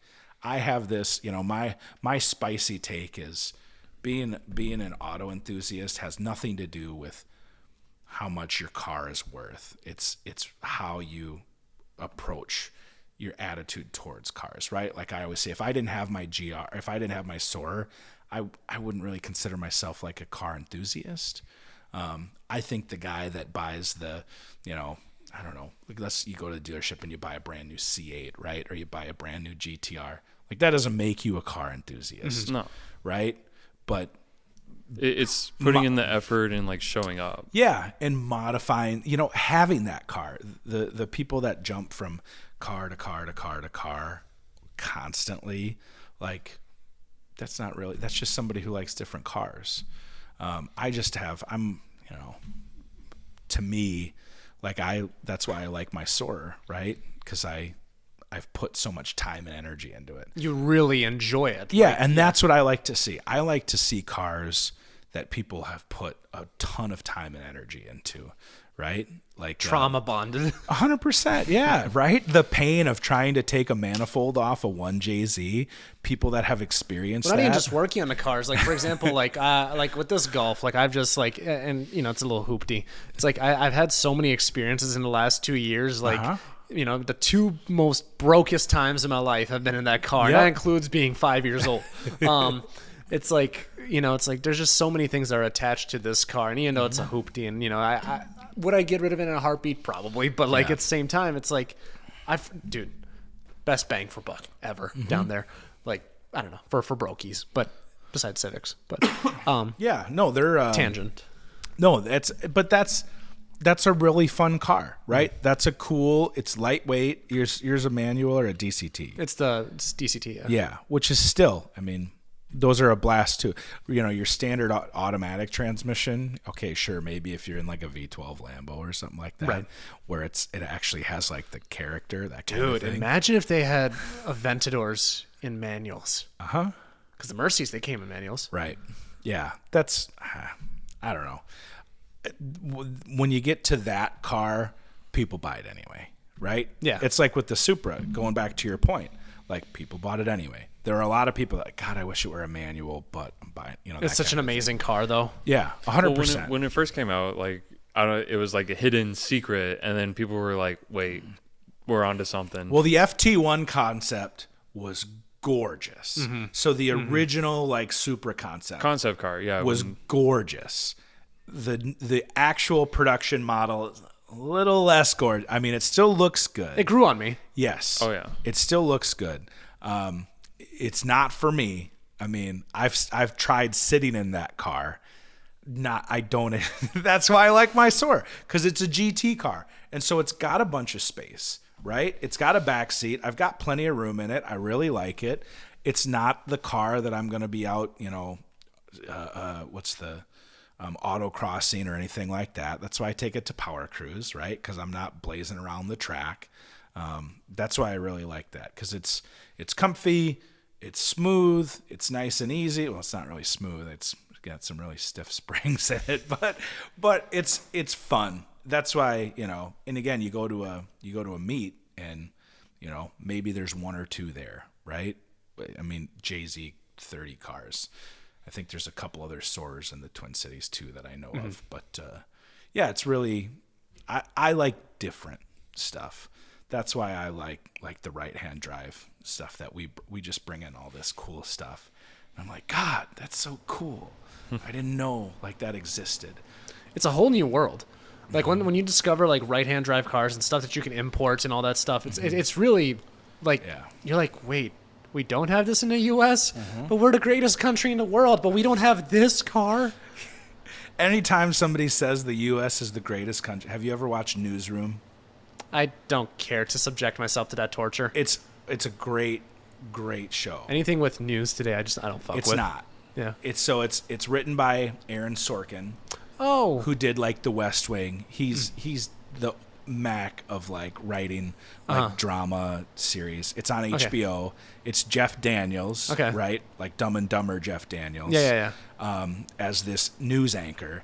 And the show starts with, and anybody that's seen it, you've probably even seen the clip on social media. Maybe. Why is America the greatest country in the world? And he's on this panel, and the two people are, they give these BS reasons, like freedom and freedom. And he just goes on this like 3-minute diatribe of like, we're not the greatest country in the world.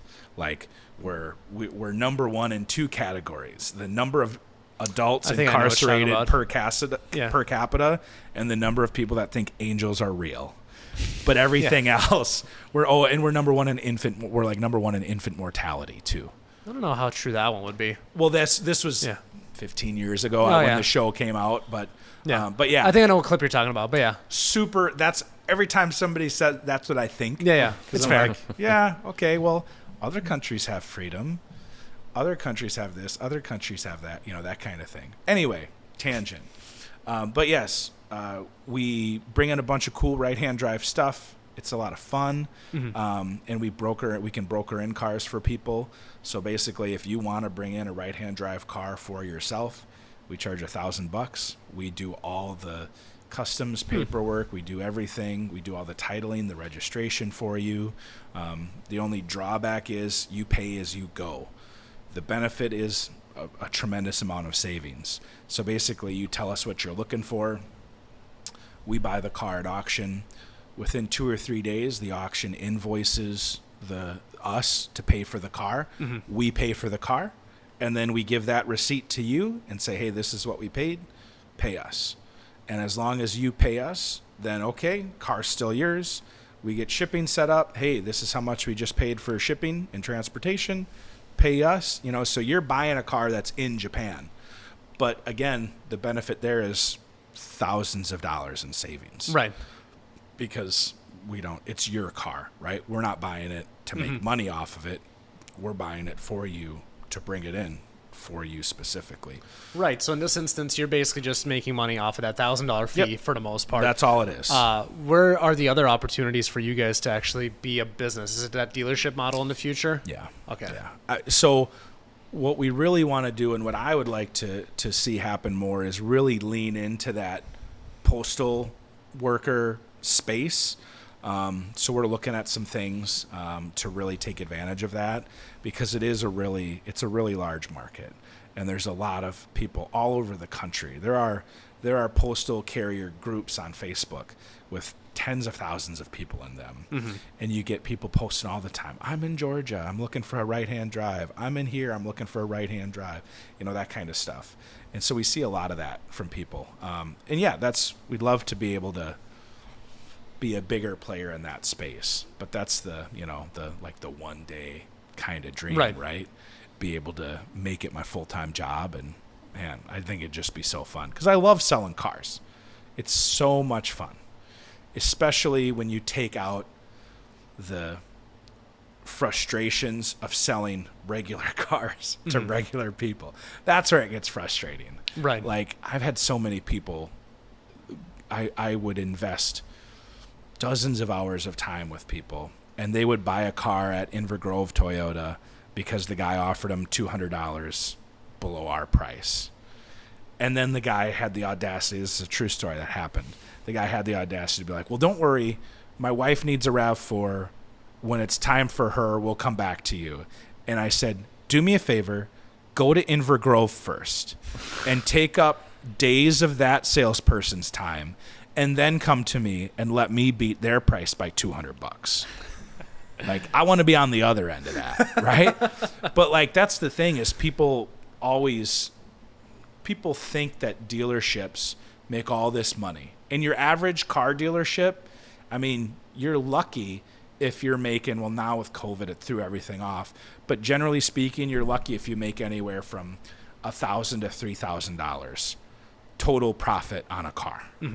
That's the car.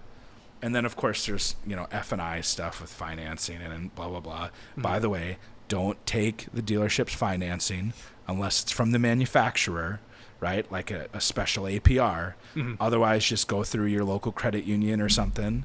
If you're a military member, USAA, Navy Fed is phenomenal. Don't just take like Wells Fargo auto finance from the dealership. It's not a good deal. Like, I'll tell you that right now. And that's where they make a lot of their money. Right. But yeah, it's a really frustrating experience because people. Hold on, before we continue, what are your thoughts on Carvana then? Oh, Broom? bro, Because I've seen a lot of different arguments for it. I am in camp fuck them. They fuck themselves. So here's the thing about Carvana. I think they have a great idea, but the problem is they don't have the experience to execute it, right? So like, I believe in a perfect world, if I were Ichiro Toyota, right, which he's not even running Toyota anymore, I would take my business model and I would say, okay, dealerships, you're still going to get cars. This is your market advertised price. You can't advertise them for less than this, right? Online, whatever. But I'm also going to allow a direct-to-consumer model. And what I'm going to do for that is you're going to pay more as a customer, right? It's a convenience fee. It's the same reason why if you go to Super America, you're going to pay $3.99 for a gallon of milk, when if you go and find a parking spot in Target and walk yourself all the way to the back, you're going to pay $1.99 for that same gallon of milk. Convenience is worth money to people. And people starting with my generation, as they get younger, convenience is more and more important. That's why DoorDash and everything is getting more important, right? So what I would say is, okay, I'm going to buy a 4Runner. If I go to the dealership, I'm going to be able to buy this thing. You know, maybe it's incoming or whatever. They don't have what I want. I got to wait 2 or 3 months, but I'm going to spend $45,000. I'm going to get all of the experience of the salesperson. I'm going to be able to look at different options. I'm going to be able to ask questions, that kind of stuff. That's all valuable. Or, you know what? I can spend $46,000, $47,000 and just have it shipped directly to my home, right? Sign all my paperwork digitally. I don't have to talk to anyone. I don't have to be hard sold on warranties. I don't have to talk about rust protection or any of that crap. Don't have to deal with it. That car is going to get shipped to the dealership, and then the dealership is going to have employees that are paid by Toyota, whatever, or they'll get a stipend and they get paid by the dealership. And then that car just gets delivered to my house, dropped off with the keys. There you go. No delivery, no reviewing options, none of that. You want that, that's extra, right? A la carte. You want to pay for a informed delivery, call it that. That's an extra $500. Right, kind of like BMW and their to have a product specialist come out and go over everything. Geek Squad type deal. I think that's what Lamborghini does. Yeah, and BMW, they have their, what are they called? The Brainiacs, whatever the fuck they're called. I don't know. I was looking at potentially working there for a while, but Lexus has product specialists and whatnot. Yeah. They're once you get to those higher end brands, it's especially more, when it's older people buying it. Like white glove. 100%. Yeah, but that would be that's the way I would get. And with used cars, it's so hard because condition is so important, right?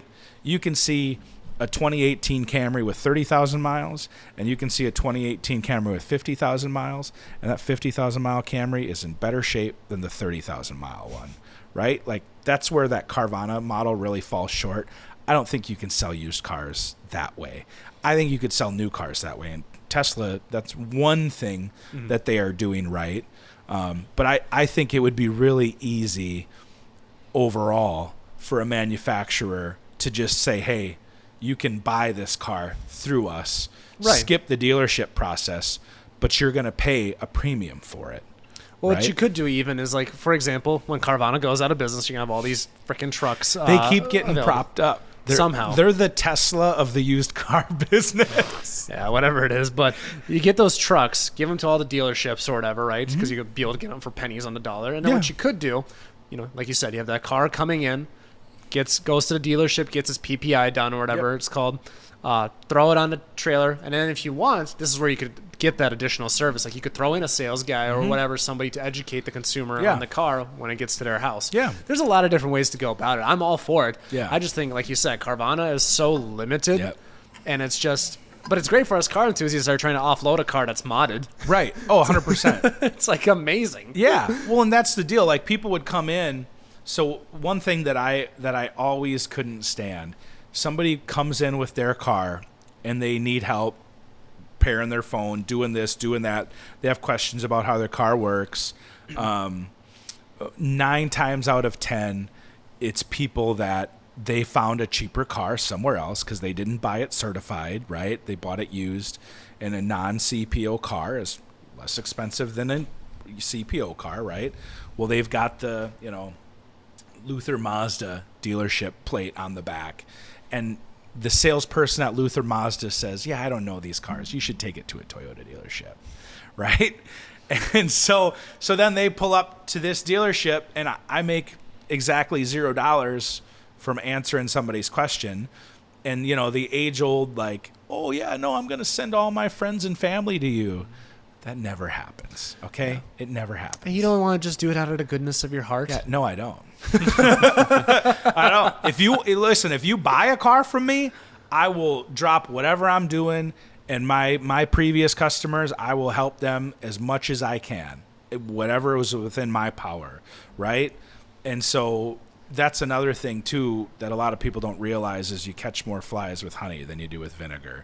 So I have customers that'll be so difficult to deal with, and then they always ask for special favors, and they always ask for this and that, and it's like, no, man. But if you're nice and you're just a good person throughout the process, it way increases the chances of us wanting to help you, because then you have me as a salesperson in that management office going to bat for you. If you're nice to me, I want to help you, and I'm going to fight for you. If you're a dick to me and you want to lie to me and try and play games and do this and do that, I have no interest in doing anything other than just selling you a car and letting you go on your way, right? Like that's not what I'm interested in. But yeah, it's wild how people walk into a dealership and feel like it gives them a license to lie. Like so many people have so much stuff that they just make up, and they read in any sales They environment. read the how to buy a car online. Oh God. Yeah. Oh, it's so ridiculous. Or you get these people that like to come in and play Stump the Salesman, where they do the research and they're really well informed on the car, and they come in and then they ask you questions that they know the answer to see if you know the answer. And it's just like all the games and stuff like that. It's so ridiculous. There are some really bad salespeople out there, which is why I always tell people, like, look, if you're buying a car, let me know. I will put you in the hands of a capable, professional salesperson that's going to give you a great experience. You don't want to roll the dice, because I'm telling you, every dealership you go to, there's great people and then there's terrible people. I never want to buy a car from the top sales guy, because that guy's usually a dick. Yeah, he usually runs over people, doing some scummy shit, and steals deals and steals customers and doesn't care and doesn't respect. Every dealership I've worked at, the top sales guy has always been an absolute prima donna. Only cares about themselves, doesn't care about customers. They're able to turn it on. That's what makes them great. You feel cared about when you're right there. But as soon as you're gone, they're not thinking about you anymore. If you reach out to them in 6 months, they're not going to remember your name. They're not going to help you. I don't know. You ready to buy another car? That kind of thing, right? So you want to find like the mid-level salesperson, which was me. I was never the top salespeople for the most part when I worked, right? But what I always told my customers is, hey, all I can tell you is nobody's going to work harder than me. But if you want the best salesperson, that's not me. I'm not born with all of those skills that make the best salesperson. Part of that is like that killer instinct and that ruthless mentality that like your top 1% performers have. I don't have that. I mean, I'm too nice of a person. Like I don't want to destroy relationships just to get ahead in a dealership. So if you were that like top like killer instinct guy right now, we could play that like Giga Alpha Chat music as you're like talking about this. Like, yeah, like it's like kill or be killed in the Yeah. car sales world. I'm like Right. that, you know, you want to buy another car, like, you know, that Yeah. alpha mindset, but you're like, fuck that guy. Yeah, dude. People like they call it lot dropping, right? Where like literally salespeople, and I've seen this happen. They'll walk up to a customer and they'll ask them, "Are you buying a car today?" They're like, "No, we're just looking." "Oh, just head right inside to the front door. Ask for a salesperson. They'll take care of you." And that's how they sell a lot of cars. Is they will because some people will be like, "Yeah, we need a car today. My car got totaled. My daughter needs whatever, blah blah blah." And there are people that are like, "Yeah, we're here to buy a car today," and that's who they wait for. And they just chew through the ups, right? And rather than talking to 3 or 4 people, they'll talk to 10, and they'll send the people who are not buying today inside to talk to a different salesperson. That 1000% happens. So the guy that comes out to greet me, that guy is probably like the top earner. Sometimes, I mean, It depends on the dealership because, like, at the same time, like, you know, you kind of want people at the front door, like, looking, Yeah. you know, to be ready. Because that's the thing. If you end up going to a dealership and there's nobody waiting for you at the front door, it's going to be a lackluster experience in the other way. so I've heard it both ways. Yeah. I've worked at dealerships where they say, "Hey, we want you guys up front. We want you greeting guests at the door," right? "We don't want you pulling their door open as they're pulling into a parking spot," right? Right. Be respectful, give them space. But then I've also had people that say, "We don't want to be accosted at the front door. Like, we don't want to feel like salespeople are trying to pounce on us." Right. So I've seen It both. varies, yeah. Correct. Some people just suck at it because, again, some people are pouncy. Yeah, So it depends on the person. And if you're gentle about it and smooth about it, you can have a really effective approach where you walk up to somebody out on the lot. "Hey, how's it going? My name's Tyler. What brings you in today?" You know, that kind of thing, and just start that conversation. And you know, the biggest thing that I always tell people about is, you know, always ask why, right?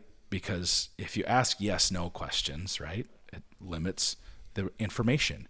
But if you ask why, it gives you way more to Correct. talk about, right? So that's what I always try and tell people. That's why, and here's the deal. Like last year, I saw like a magazine that said there was something like shit talking on the cover about dealerships or whatever. Like, Yeah. "Oh, here's your hacks to get through the dealerships," or whatever. Right. Here's the deal. Like, especially in the internet era, it's like you don't have as much sleaziness because you get No. called out for it. But the thing is like, there's good and bad salesmen. Yep. You know, when you get into like the small local ones, that's where you start still seeing some of that sleazy stuff. But like Yep. the bigger dealerships, I've noticed you see a lot more. It's a lot more refined. Yep. Maybe I might be wrong in that regard, but it's like that's the big thing in sales, and especially in the last 10 or 20 years, like the why.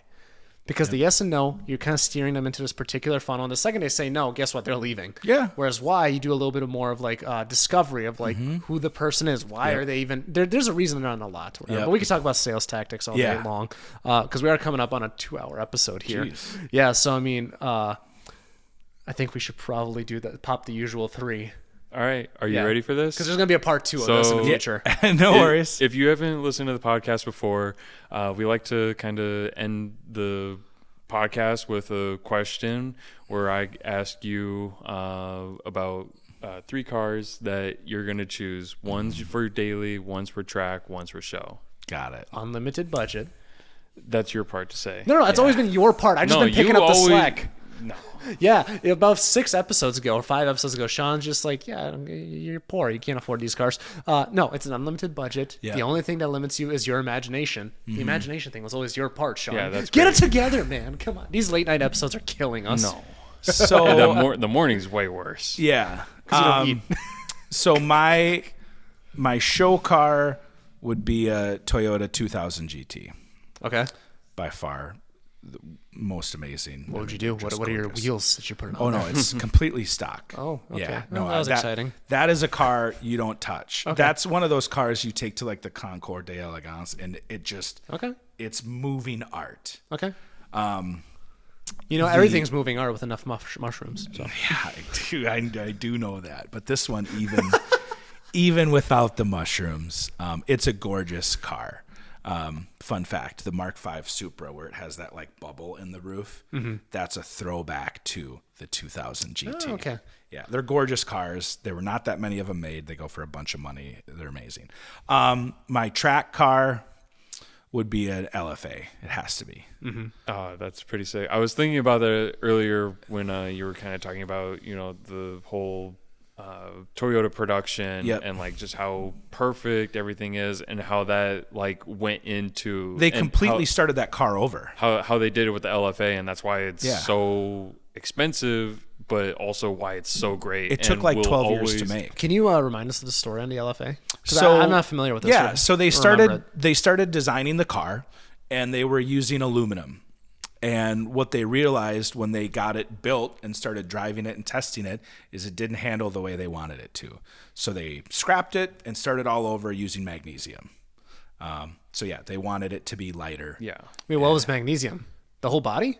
A large portion of yeah. I did not know there was a lot of magnesium in that car. Yeah, it's it's the fastest revving, one of the fastest revving engines ever made, which is why they had to use a digital tach, because it revved so fast, an analog tachometer could not keep up.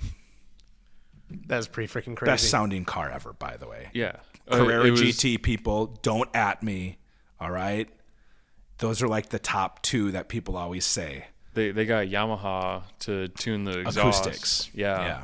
Not the dirt bike part Oh, division. yeah. The piano division. Piano, masters of music. They also designed and did a lot of work on the 1JZ engine that's in my car. So, Who, Yamaha? yep. Oh, yeah. I think you actually told me about that when we shot however many years ago. Right. Yeah. So that would be that. Daily driver. God, that's good. That's a really tough one. I would probably say, I mean, Usually this is the easy one. No, this is the tough one for me because there's so many great Toyotas that I would want to drive every day. Naturally, it's a Toyota. So all three of your cars are Toyotas. Well, of course it is because it's You're that guy with just Toyotas littered in your yard. Well, if I only have to pick three, then yes, it's Toyotas. Okay. Right? If I like my 1A car after an LFA would probably be like a 67 Ferrari California, like the Ferris Bueller car. Right. That would be, that would be in there, that kind of stuff. Okay. But I honestly, this is going to sound really lame, but like a 200 series Land Cruiser. So like late, like a 2017, 2018, those things are phenomenal. They're tanks. You shut the door and your ears pop. And they have such great, off-road if you want to do it, they're great. But like, yeah, they're this awesome. is one of like a more unique selection of cars. Yeah. I have to say, you really went like into the left field with that Land Cruiser. Well, at the end there. if you've never driven, they're assembled by hand in Japan. The Land Cruiser is, right? It's Toyota's halo car, and so it always gets the best of the best. And it drives like nothing else. You sit in that vehicle and you feel invincible. So, we don't get those in the States? we do, yeah. Oh, we Not do. anymore. So they stopped selling them. 2020 or 21 was the last year. The problem is they kind of lost their. That's where I'm going to be a hypocrite. They lost their Land Cruiser way, right? Because the Land Cruiser started as like a two-door kind of Jeep style vehicle. Then it went four-door. Once it hit the 90s with the 100, the late 90s with the 100 series, with the 4.7 V8 was where it turned into more of like a luxury SUV and less of like a rugged off-road SUV. As all SUVs do. Right. And then the 200 series is like kind of the pinnacle of that modern luxury, but still super capable vehicle. Like with their four-wheel drive system and all of that stuff, they're awesome. But now they're bringing it back as a 5-passenger vehicle at a lower price point, right? Because if you go to like Australia, you can buy, I call it poverty pack, right? Like cloth seats, crank windows. Like that's what people wish we got in the States. Again, we don't get anything cool in the U.S. You can go to Australia and get the truck platform. Hold on, that just hit me. So you're okay. Poverty pack and cool in the same sentence. I mean, Yeah. to be fair, I agree. Like we should Yeah. have lower specs. Yeah. It would really help a lot of people in this country. Yeah. But anyways, continue. Dude, one of my first cars I had was an 87 Volkswagen Jetta Coupe. Beautiful car. It had a crank open sunroof. And we called it the party starter because we're like, let's open the sunroof, get the party started, right? Oh, nice. But that kind of stuff. And that makes cars lighter, which people underestimate how important weight is in making a car fun to drive. Any car. If you take hundreds of pounds off any car, it's going to be more fun. Mm-hmm. Just a little side tangent because I did my first ever ruck like a few days ago. Like literally, because I lost like 20 pounds in the last few months, so I threw a 25-pound plate in a backpack. Yeah. And I went for a 3-mile walk, and I was like, "Holy shit!" Yeah. Dude, I was walking around with that weight a year Yeah. ago. It's like, dude, And then weight you take is it so off. crazy. And then you take it off, and you're like, dude, I'm so fast. I'm a Super Saiyan. My girlfriend and I were at the fiance. It's recent. I'm still learning. Oh my God. We were at the state fair, and she had a backpack on for like half the day. And I'm like, hey, she was feeling a little, I'm like, oh, let me take the backpack. And she's like, oh. Then she's doing like jumping jacks. She's like, I got my second wind. Like, let's go. So, yeah. No, it's, but yeah, that would be late 2000, like 2018, 2019 Land Cruiser. Mm-hmm. LFA, they only made it for 1 year. And then the 2000 GT would be my Perfect. 3. I think every collector should have like an LFA in their. An in their LFA is a garage. must, absolutely. But I believe, by the way, there's still one that's still for sale. That was is never it sold. brown, I think? No way. It's never been titled. Yeah. That's- Yeah, that's freaking Well, crazy. they'll probably never get titled then. No, until it rolls through Mecum and somebody pays millions of dollars for it. I'm guessing that's going to be maybe It's one of those 7-digit. It's one of those dealership cars that or they no, still have the MSO and higher everything. than 7-digit. I bet. That would be crazy. Yeah. That's nuts. But nonetheless, Tyler, thank you so much for coming on. Yeah. Where can people find you? Well, Instagram, 5-speed Soarer. I got beautiful pictures of my GR and all my other Toyotas that I've owned, and some dog photos, I think. I don't know if I have photos of our dogs on there. But obviously, Nen-Tekgarage.com. How do you spell that? Nentek garage.com. Okay. So Place your orders. Yeah, right. We're like I said, we got an R34 GTT coming in next month. But then beyond that, we Any just idea on price? mid-40s. Yeah, it's got some cool Nismo aero. It's got it's a new clutch. It's higher kilometers, but it's white. It's a clean car. What the hell is a kilometer? Scene, where can people find you? How dare you? all the other Seans will rise against this. I'm making a call of action Yeah. to all the Seans. Make a call of action where people can find you, though. Yeah, you contact me at 1MN Mopar and we'll get the rally started. Speaking of rallies, that's a perfect segue. Yeah. Guys, we're going to be on the Community Rally in a few weeks here. If you want to join us. I it's like heard 100 about that. It's It's going to be great. It's going to be a great event. I've been on 2 of the last 3 events that Yeah. Balto's put on. They're great. It's going to be a little smaller, but it's also it's a higher tier rally than what Yep. he's previously done. Yep. So I'm very excited. It's the only rally I'm doing this year. If you want to save $100, use code Monoxide. So Sean and I will be bombing around into 1M. So that'll be pretty sweet. As for finding me, you're here at Monoxide everywhere, monoxide.com. Please make sure you're signing up for the newsletter because every week we drop a newsletter. What you get on newsletter is basically free wallpapers. Yeah. You know, my fantastic photos, which I still do. Hire me.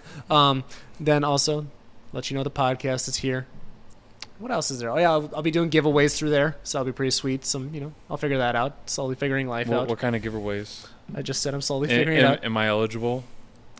You know, we'll see if you spell your name correctly. Yeah. Just fucking around. I think all Sean names are spelled incorrectly. W's? Really?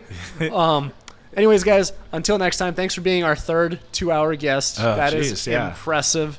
You little chatterbox, you. Nonetheless, we will have you back in the future. This is a great conversation. And hopefully people hit you up to buy some cool cars because I would love to see some more unique JDM stuff coming here. Happy to help. All right.